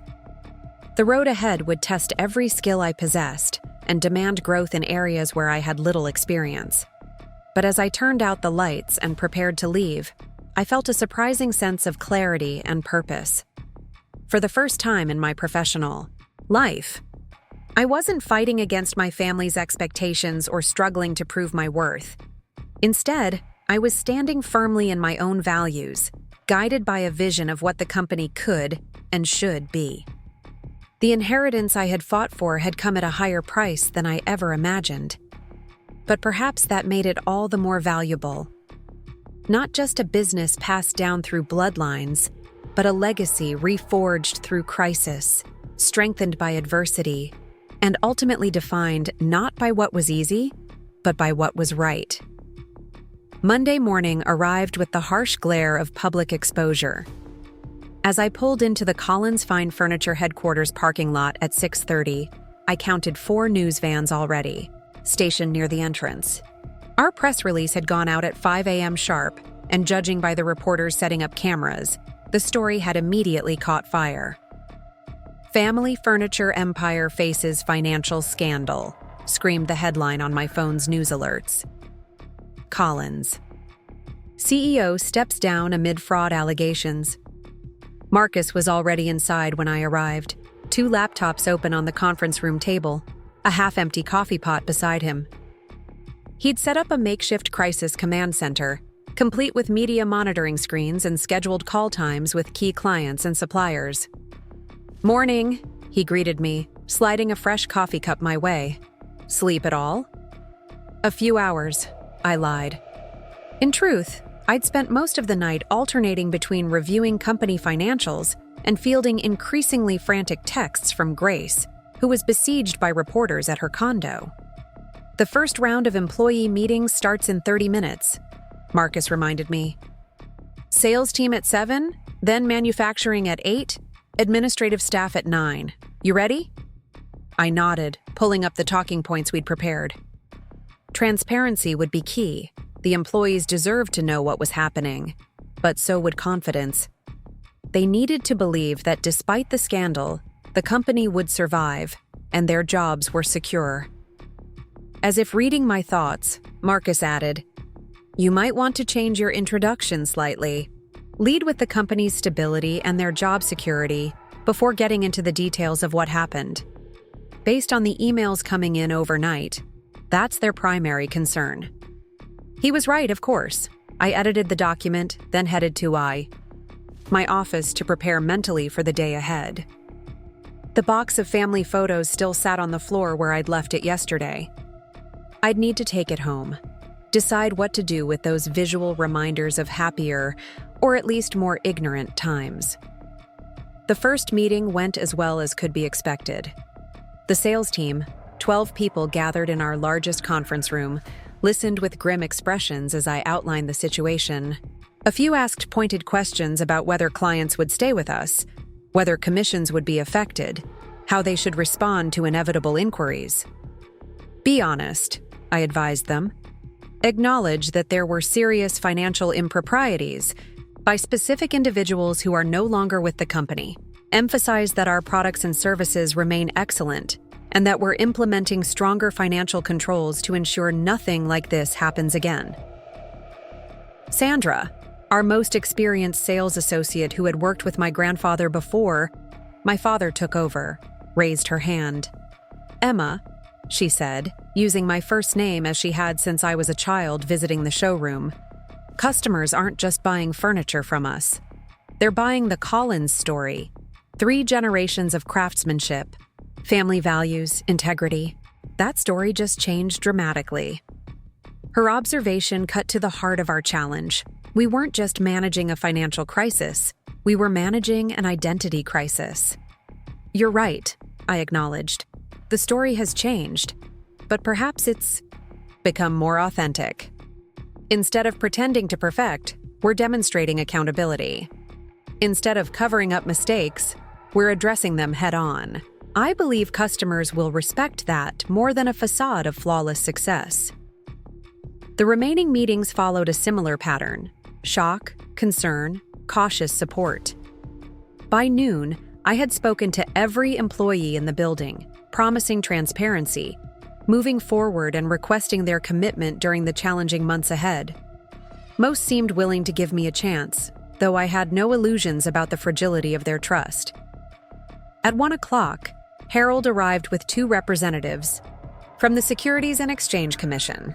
Their presence in the building sent a fresh wave of unease through the staff, though I had warned everyone they would be coming. The investigation was officially underway, moving from internal discovery to external scrutiny. They'll want to interview key financial personnel, Harold explained as we walked toward the conference room where the SEC representatives waited. And they'll need access to all records from the past 7 years, at minimum. They'll have whatever they need, I assured him. No obstruction, no delays. He placed a hand briefly on my arm, stopping me before we entered. Emma, you should prepare yourself. This kind of investigation often uncovers additional issues, things even you might not be aware of. The warning sent a chill through me. What else might be lurking in the company's records? What other unpleasant surprises awaited discovery? The afternoon blurred into a series of meetings with financial regulators, calls with major clients, and impromptu strategy sessions with Marcus and other key staff. By 6 p.m., I was running on adrenaline and caffeine, my voice growing hoarse from endless explanations and reassurances. You need to go home, Marcus insisted, closing the laptop in front of me. Get some actual rest. Tomorrow will be just as demanding. I knew he was right, but the thought of leaving felt like abandonment. What if something critical comes up overnight? Then I'll call you, he promised. I'm staying a few more hours to finish setting up the financial monitoring systems, but you're no good to this company if you collapse from exhaustion on day 2. Reluctantly, I gathered my things. As I was about to leave, my phone rang, Grace's number flashing on the screen. I had been avoiding her calls throughout the day, focusing on the company's immediate needs, but guilt nudged me to answer. Emma, finally. Her voice sounded strained. I've been calling for hours.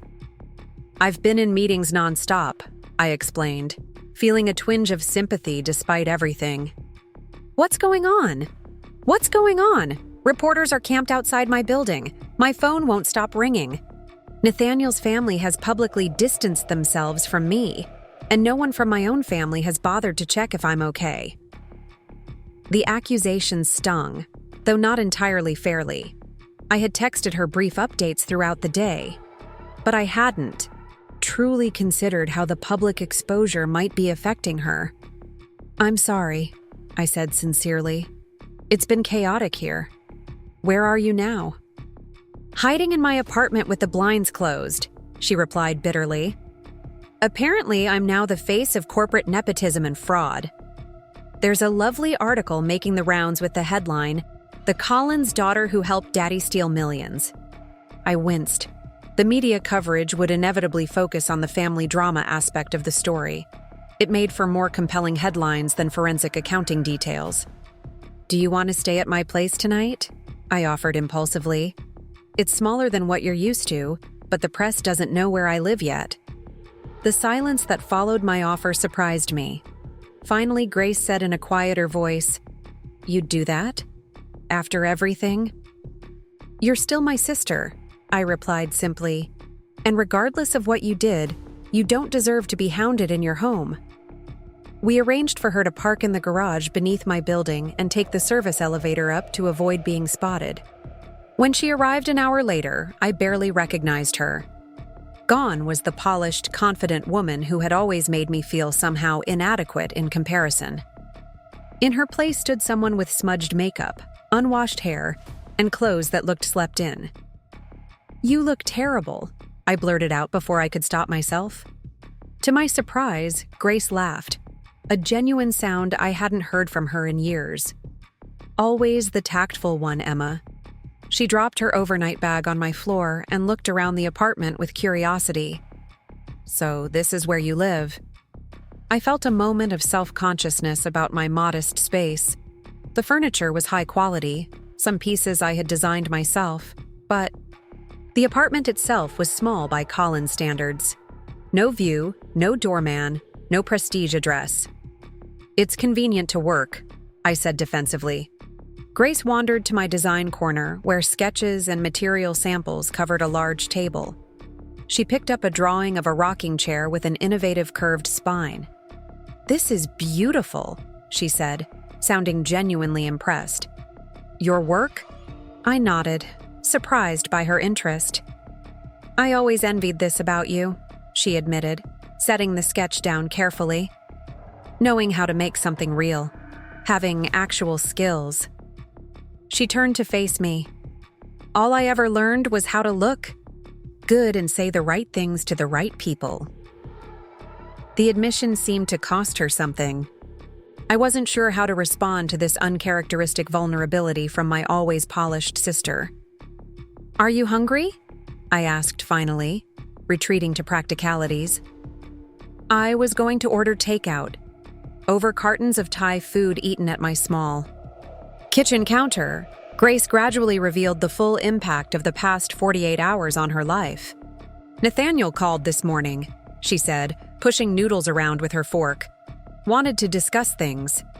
Translation: wanted to see if there was any money left before making his final decision about our relationship. "And?" I prompted, when she fell silent. "I told him to go to hell." A small, satisfied smile played at her lips. Possibly not my wisest financial move, but definitely the most satisfying moment of my week. I found myself unexpectedly proud of her for that. Small act of self-respect. "Have you spoken to Mom and Dad?" I asked. Her expression darkened. "Mom called yesterday. Dad hasn't reached out at all. His lawyer apparently advised him not to contact anyone involved with the company, which apparently includes his own daughters. Now, he's protecting himself," I observed. "He's doing what he always does," Grace corrected bitterly. "Looking out for number one, the great Richard Collins, master of self-preservation." The vehemence in her tone surprised me. "I thought you two were close." She gave a humorless laugh. "We presented a united front. That's different from being close." She set down her fork, appetite apparently gone. "Do you know what it's like, being the favorite child of someone like our father? It's conditional love at its finest. Perform as expected, get the rewards. Disappoint him, feel the chill. For years I played my part perfectly because the alternative was becoming invisible, like you were to him."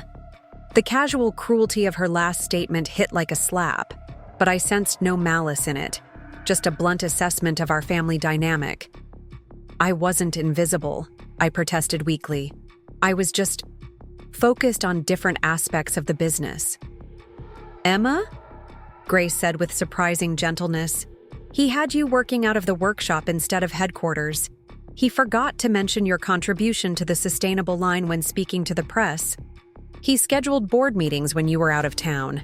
If that's not deliberate invisibility, I don't know what is."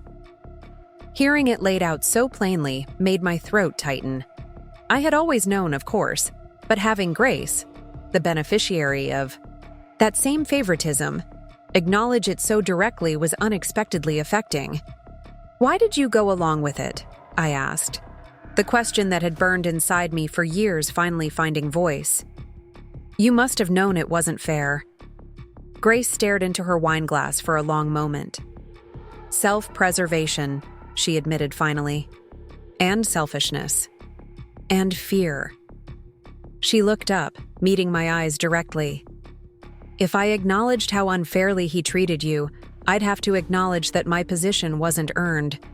That everything I had, the title, the office, the status, came at your expense. It was easier to believe I deserved it all." Her honesty was disarming. In all our years of rivalry and tension, we had never spoken this directly about the dynamics that had shaped our relationship. "For what it's worth," she added quietly, "I'm sorry. Not just for taking the money, though I am sorry for that too, but for letting him pit us against each other for so long. I wasn't ready to offer complete forgiveness, but I recognized the significance of her apology. Thank you for saying that. We cleared the takeout containers in companionable silence, an unfamiliar peace settling between us. As I prepared the sofa for her to sleep on, Grace asked the question I'd been dreading. What happens next? With the company? With Dad's legal troubles? With all of it? I sighed, sitting on the edge of the coffee table.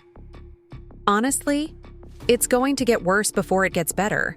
The SEC investigation is just beginning. There will likely be criminal charges against Dad. The company will face significant financial penalties. Our reputation will take a massive hit. And me? She asked, her voice smaller than I'd ever heard it. Will I face charges too? It was the question I'd been asking Harold repeatedly, concerned despite everything about my sister's fate. Probably not criminal charges, I told her.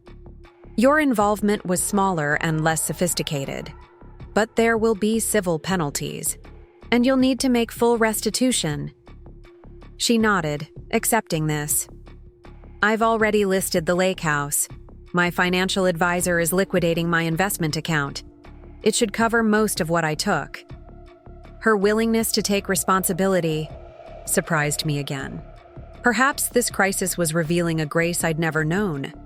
Or perhaps it was creating one. What about you? She asked. Are you really going to try to save the company?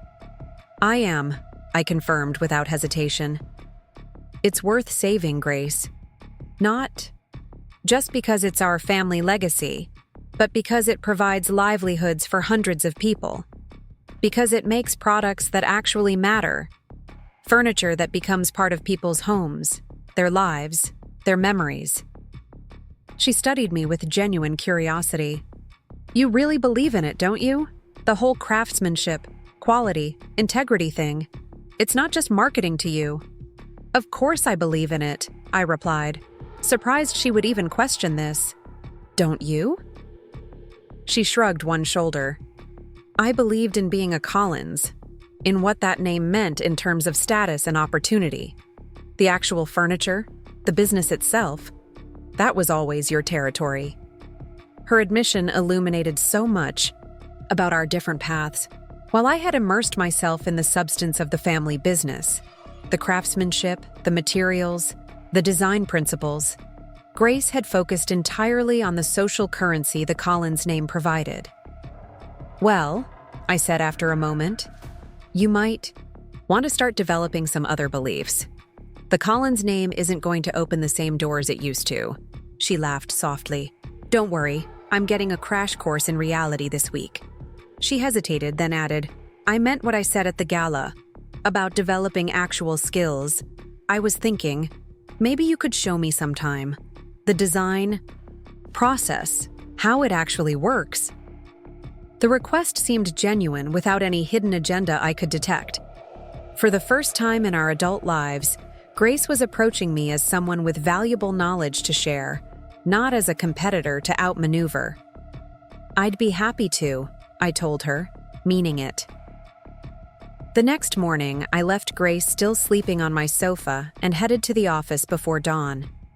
The crisis command center Marcus had established was now fully operational, with dedicated teams handling media inquiries, customer communications, and regulatory compliance. 2 pieces of good news, he greeted me.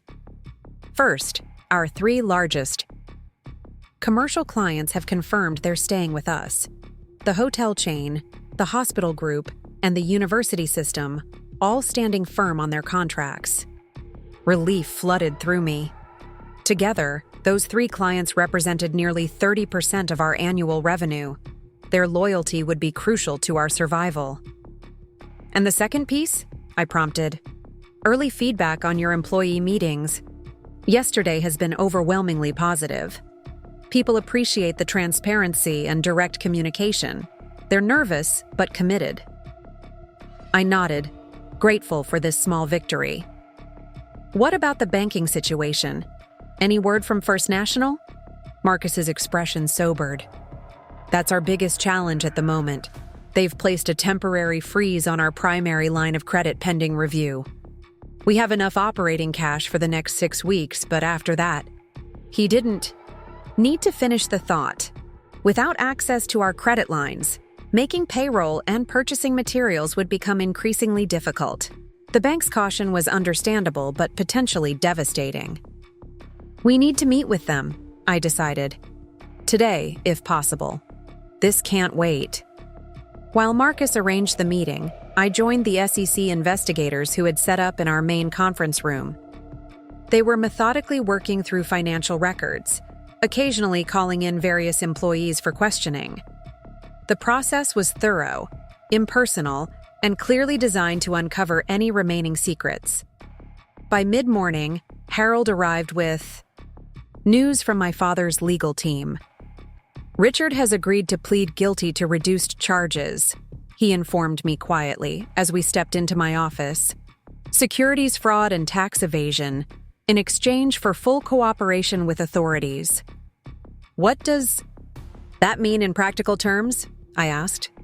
Likely 3 to 5 years in federal prison, substantial fines, and a lifetime ban from serving as an officer or director of any public company. Harold's expression was grave.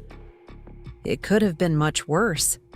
The prosecutor was initially talking about a dozen charges that could have meant 15 to 20 years. I sank into my chair, trying to absorb the reality that my father, who had once seemed invincible, the unquestioned ruler of our family kingdom, would be going to prison. Despite everything, the thought brought me no satisfaction. Does Mom know? Harold nodded. I spoke with her this morning. She's processing the information. She asked me to tell you she'll stop by the office this afternoon. As he left, my phone buzzed with a text from Grace. Heading back to my place to get more clothes. Thanks for last night. Can we talk later? I responded with a quick affirmative, then turned my attention to the stack of documents requiring immediate review. Financial projections with and without access to our credit lines. Preliminary findings from the forensic accountants. A draft statement for shareholders that would go out before the markets closed. Just before noon, Marcus appeared in my doorway. The bank agreed to meet at 2. I've prepared a presentation outlining our remediation plan and cash flow projections. Good, I said, standing to gather my materials. Let's review it over lunch. There's something else, he added, his expression cautious. Your father is at reception. He's asking to see you. I froze, genuinely caught off guard. My father is here? Now? Should I tell him you're unavailable? I considered the option, tempted to avoid the confrontation, but delaying the inevitable wouldn't serve any purpose. No, I'll see him. 5 minutes in the small conference room, not my office. The choice of location was deliberate, neutral territory, not the space that had been his domain for so many years. Marcus nodded, understanding the significance without explanation. When I entered the conference room a few minutes later, my father was standing at the window, looking out at the city skyline. He turned at the sound of the door, and I was struck by how diminished he appeared. His normally impeccable appearance had slipped, his shirt slightly rumpled, his face unshaven, dark circles beneath his eyes. Emma, he greeted me, his voice uncharacteristically subdued. Thank you for seeing me. I remained near the door, maintaining physical distance. What can I do for you? He gestured to the chairs. Could we sit, please? Reluctantly, I took a seat across from him. Up close, the changes in his appearance were even more pronounced. Richard Collins had aged years in just days. I heard from my lawyer this morning, he began. The plea agreement is being finalized. I'll be away for several years. I know, I replied evenly. Harold told me. He nodded, his gaze dropping to his hands, strong, capable hands that had once seemed to hold our entire family's fate within their grasp. before that happens, there are things I need to say to you, things you deserve to hear from me directly. Despite everything, I felt a flutter of that old, ingrained desire for his approval, his recognition. I tamped it down firmly. I'm listening. First, he said, meeting my eyes with visible effort, I want you to know that what I did, the fraud, the deception, none of that reflects on you or your capabilities. The board was right to appoint you CEO. It should have happened years ago. The admission, so contrary to everything he had said and done throughout my career, caught me off guard. Why are you saying this now? A flicker of shame crossed his face. Because it's true, and because I've run out of time for pride and pretense. He drew a deep breath. The truth is, I've known for years that you were more qualified than I was to run this company. More qualified than Grace. More qualified even than I was at my best. Then why? I began, but he raised a hand asking for the chance to continue. You reminded me too much of my father, he admitted, echoing what my mother had told me. His rigidity, his unwavering ethical standards, his dismissal of what he called shortcuts. We fought constantly during my early years in the business. When I took over after his death, I promised myself I'd do things differently, more efficiently, with less moral absolutism. He gave a bitter laugh. The first creative accounting I did was small, shifting some expenses between quarters to smooth out earnings reports. Nothing technically illegal, just flexible. But it worked. The board was pleased. Investors were happy. And it became easier each time to justify bending the rules a little further. When you joined the company, my father continued, your approach was so reminiscent of his, questioning processes, insisting on documentation, raising concerns about ethical gray areas. It felt like history repeating itself. His shoulders slumped slightly. So I did what weak men do. I avoided the mirror you were holding up to my actions. I sidelined you, focused on Grace instead because she wouldn't challenge me. The admission hung in the air between us, painfully honest and far too late. I wasn't sure what response he expected. Forgiveness, perhaps, or understanding. I couldn't offer either, not yet. Why are you telling me this now? I asked again, my voice steadier than I felt. Because you deserve the truth, he replied, simply. And because I want you to understand that the company's problems are not your inheritance, they're mine. The mistakes, the fraud, the damaged reputation, that's my legacy, not yours. It was, perhaps, the closest thing to a genuine apology he was capable of offering. Not excusing his actions, but at least acknowledging their impact and accepting responsibility. There's something else, he added, reaching into his jacket pocket and withdrawing a small leather notebook. This belonged to your grandfather, my father. He kept notes on everything, design ideas, business principles, thoughts about legacy. He slid it across the table toward me. I found it when clearing out some personal items from the lake house. I think he would want you to have it. I made no move to touch the notebook. Why didn't you give this to me years ago? A flash of the old defensiveness crossed his face, then faded into resignation. Because it represented everything I rejected about his approach to business, and because I knew you would embrace it. He pushed the notebook closer to me. Emma, I know I have no right to ask anything of you now, but please, take this.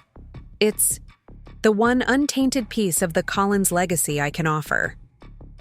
Reluctantly, I picked up the small book. The leather was soft with age, the pages yellowed at the edges. Opening it randomly, I saw my grandfather's distinctive handwriting. Quality isn't expensive, it's priceless.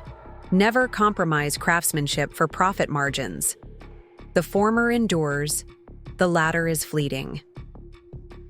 Despite myself, I felt a connection to this man I had loved but lost too young.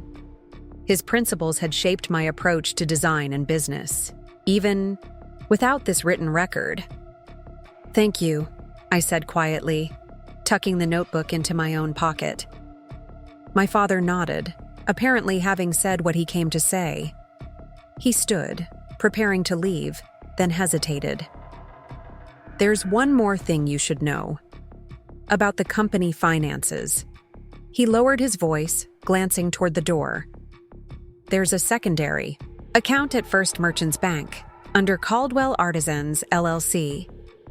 The documentation is in the wall safe behind the painting in the Lake House study.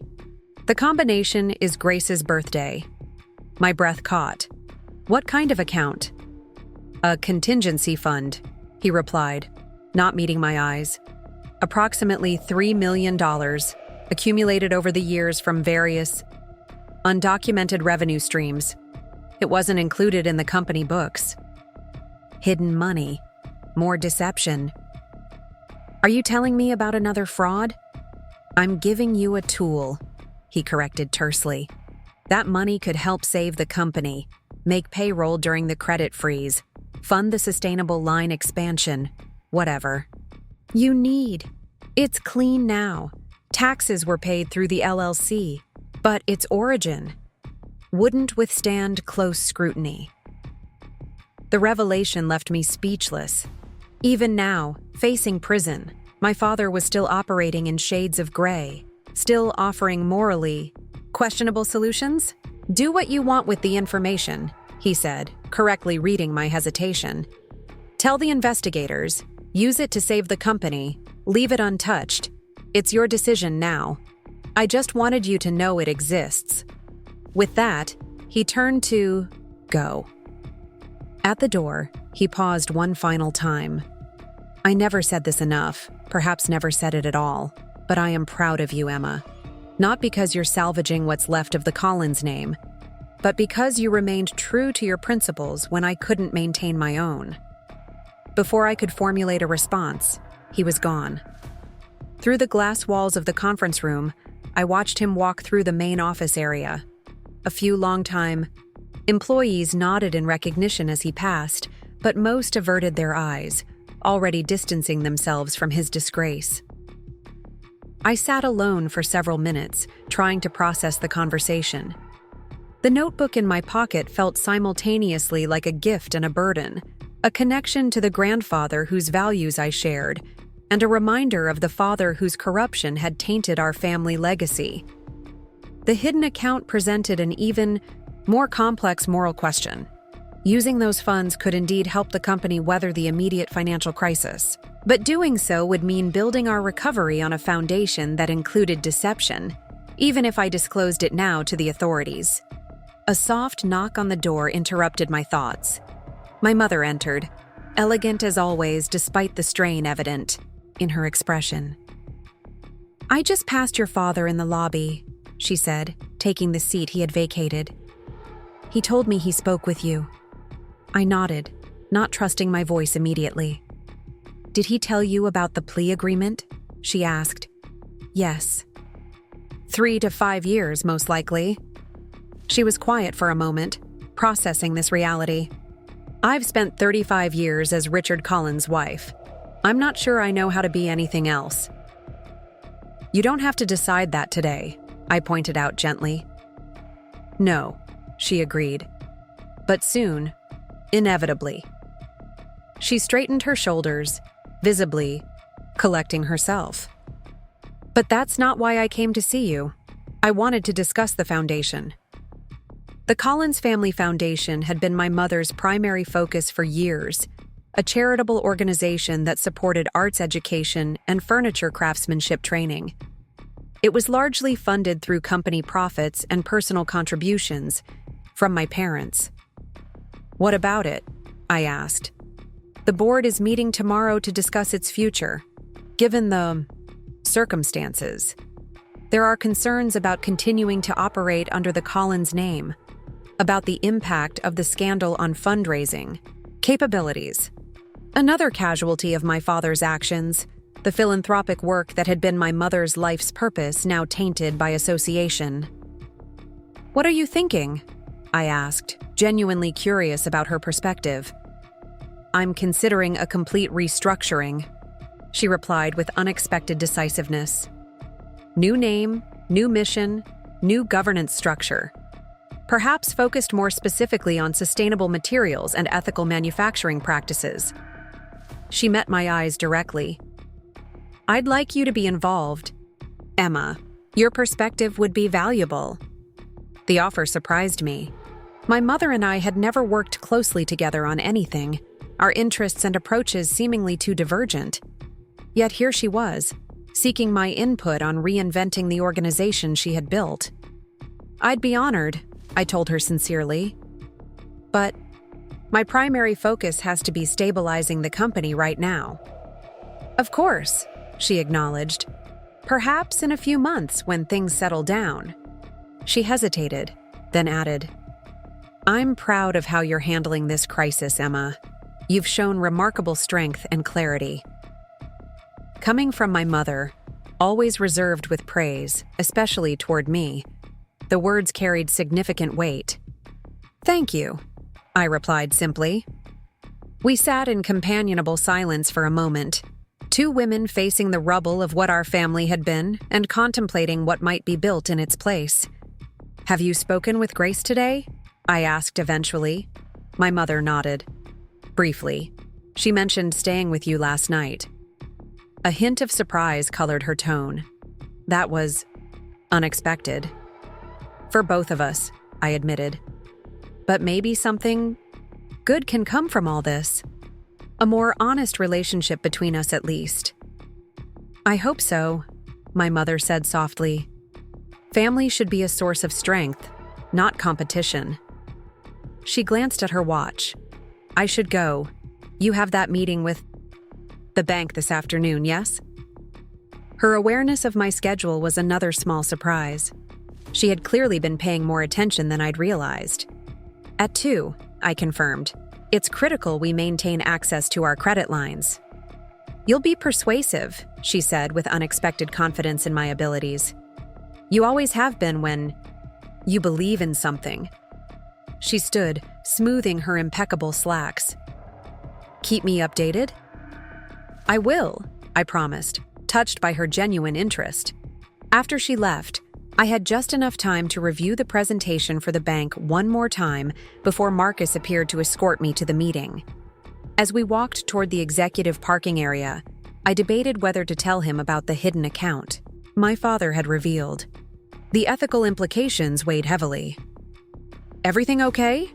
Marcus asked, noticing my distraction. You seem preoccupied. My father stopped by, I replied, deciding transparency was the only viable path forward. He shared some concerning information about a hidden company account. Marcus's steps faltered slightly. What kind of account? I explained what my father had told me, the approximate amount, the location, the fact that it wasn't on the company books. $3 million would solve our immediate cash flow problems, Marcus observed cautiously. But if it's not properly documented... Exactly, I agreed. Using those funds could taint everything we're trying to rebuild, but ignoring their existence feels wrong too. He considered this as we reached the car. You need to disclose it to the investigators, he said finally. Whatever consequences come from that are better than building the company's recovery on another lie. His advice aligned with my own instincts. I'll speak with Harold this evening, have him communicate with the SEC team. The bank meeting proved as challenging as anticipated. 4 executives sat across from us, their expressions carefully neutral as we presented our stabilization plan. The lead banker, Eleanor Mills, had known my father for decades, had approved the very credit lines now under review. Your projections seem optimistic, she observed after our presentation, particularly regarding customer retention in the wake of this scandal. They're realistic, I countered, based on commitments we've already secured from our major clients and historical data on consumer behavior following similar corporate crises. Similar cases, she repeated skeptically. I'm not aware of many family-owned furniture companies whose founders committed multi-million-dollar fraud. Perhaps not in our specific industry, I acknowledged. But the principles of crisis recovery remain consistent. Transparency, accountability, and unwavering focus on product quality. The questioning continued for nearly 2 hours, detailed, occasionally hostile, unflinchingly thorough. By the time we concluded, I was mentally exhausted, but cautiously optimistic. Mills had indicated they would make a decision within 48 hours. Not the immediate resolution I had hoped for, but not an outright rejection either. "You held your ground well," Marcus commented as we drove back to headquarters. "Mills respects that, even if she didn't show it overtly." "Let's hope respect translates to reinstated credit lines," I replied, checking my phone to find several missed calls from Grace. "I need to call my sister. Can you drop me at my apartment? I think I'll work from there for the rest of the day." Grace answered on the first ring. "Finally, I've been trying to reach you all afternoon." "Sorry, I was in a meeting with the bank. What's going on? Are you okay?" "Not exactly," she replied, her voice tight with tension. "I need you to come to Dad's lake house, now." "The lake house? Why? What's happening?" "Just come," she insisted. "It's important, and don't tell anyone where you're going." Before I could question her further, she hung up. The cryptic request sent alarm bells ringing. Why would Grace be at the lake house? She had mentioned returning to her condo this morning. And why the secrecy? I redirected Marcus, asking him to take me to the lake house instead of my apartment. He raised an eyebrow at the sudden change of plans, but asked no questions. As we drove, I called Harold to cancel our evening meeting about the hidden account, explaining I had a family situation to address. The Collins Lake House stood on 20 acres of woodland overlooking Cedar Lake, about an hour from the city. It had been my father's retreat, his sanctuary from business pressures and family expectations alike. I had visited rarely as an adult, finding the ostentatious display of wealth, 6 bedrooms for a family of 4, a boathouse larger than my apartment, grounds meticulously maintained by full-time staff, somewhat distasteful. As we approached the gated entrance, I asked Marcus to wait in the car. Whatever family drama awaited inside, I preferred to face it alone. The house was eerily quiet as I entered, the usual staff nowhere to be seen. "Grace?" I called, my voice echoing in the marble foyer. "Where are you?" "In the study," she replied, her voice drifting from the back of the house. I found her standing in our father's wood-paneled sanctuary, staring at the painting that supposedly concealed the safe. The room smelled of leather and wood polish, masculine and imposing like the man who had claimed it as his domain. "What's going on?" I asked, taking in her tense posture. "Why did you ask me to come here?" She turned, her expression unreadable. "Dad called me this afternoon, told me about the hidden account, said you might need help accessing it." I stiffened, immediately suspicious. "And you came rushing out here to help me find it? Why?" "Because I owe you," she replied simply. "For taking me in last night, for not throwing me completely under the bus with the board, for giving me a chance to make things right." She gestured to the painting. "The safe is behind there. Do you want to open it or should I?" Her explanation seemed plausible, yet something felt off. Grace had never been the type to repay debts or acknowledge obligations. This sudden helpful spirit struck me as out of character. "I'll do it," I said, approaching the large hunting scene that dominated the wall. Behind me, I heard Grace shift position slightly. As I carefully removed the painting, revealing the wall safe beneath, a floorboard creaked behind me. I turned, instinctively, just in time to see Grace reaching into her handbag. "What are you doing?" I asked sharply. She froze, her hand still in the bag. For a long moment, we stared at each other, an unspoken tension crackling between us. Then, unexpectedly, her shoulders slumped. She withdrew her hand, empty, and sank into our father's leather chair. "I don't know," she admitted, her voice barely audible. "I don't know what I'm doing anymore."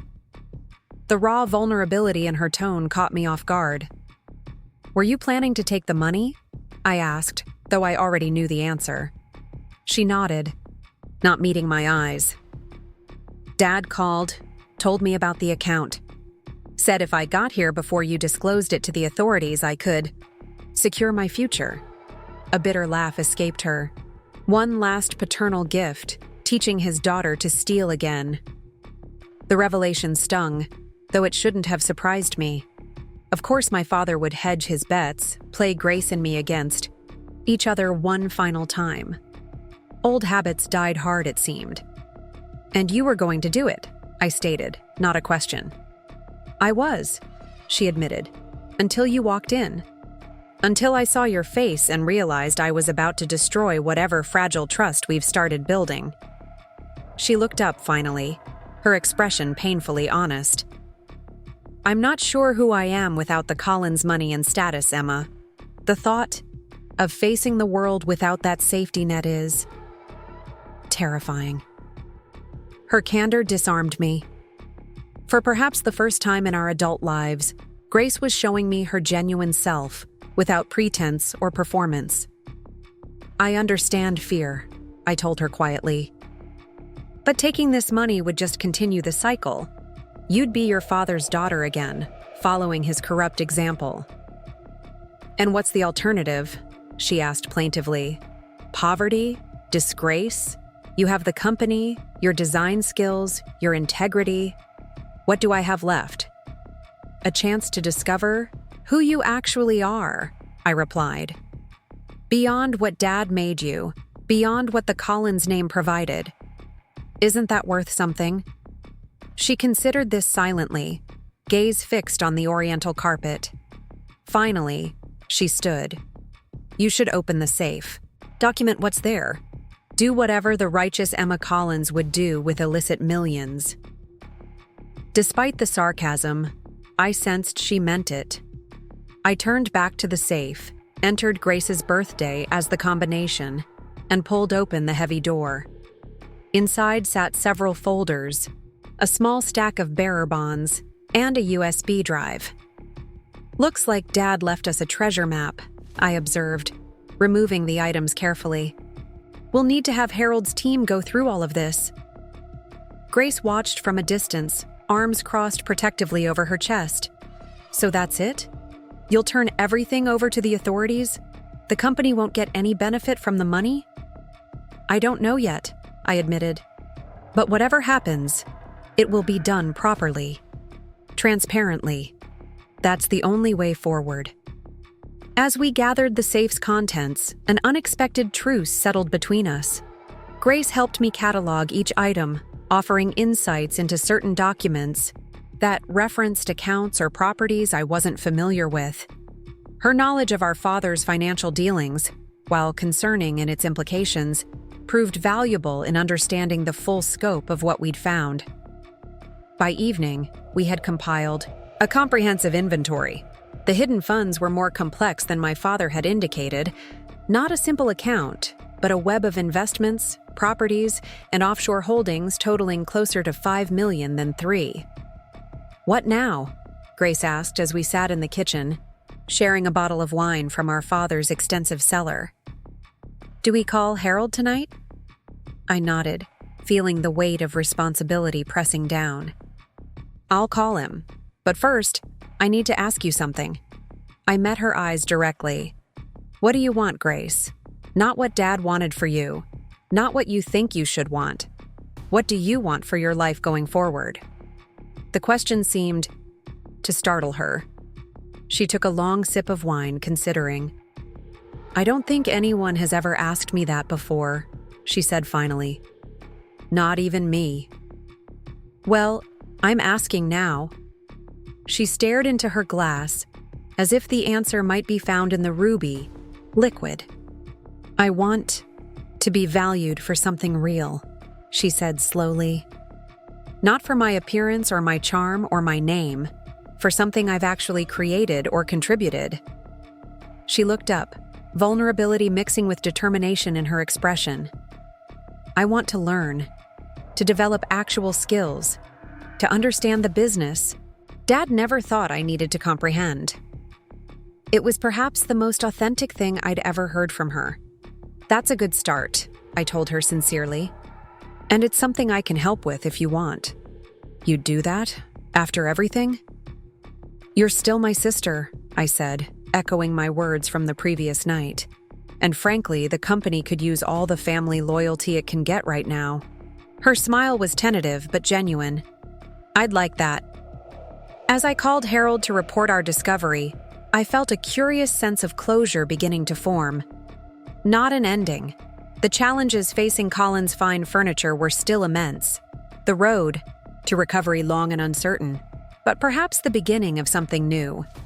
A family business redefined, a sisterhood reconstructed on more honest terms, a personal inheritance that transcended money or titles.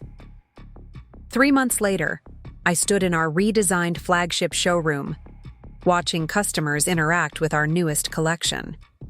The sustainable line had been expanded, now comprising over 60% of our offerings. Sales were slowly recovering, helped by transparent communication about the changes we'd implemented and the quality we continued to deliver. The legal proceedings against my father had concluded with a 5-year sentence, the upper end of what had been anticipated. He had reported to a minimum security facility 2 weeks earlier, leaving my mother in a strange limbo. Not quite a wife in the traditional sense, not quite single. She had thrown herself into revitalizing the foundation, now renamed Craftsman's, legacy and focused specifically on ethical manufacturing education. Grace, to everyone's surprise, including her own, had discovered an aptitude for marketing. After completing an intensive digital marketing course, she had joined the company, in a junior role, working her way up without special treatment.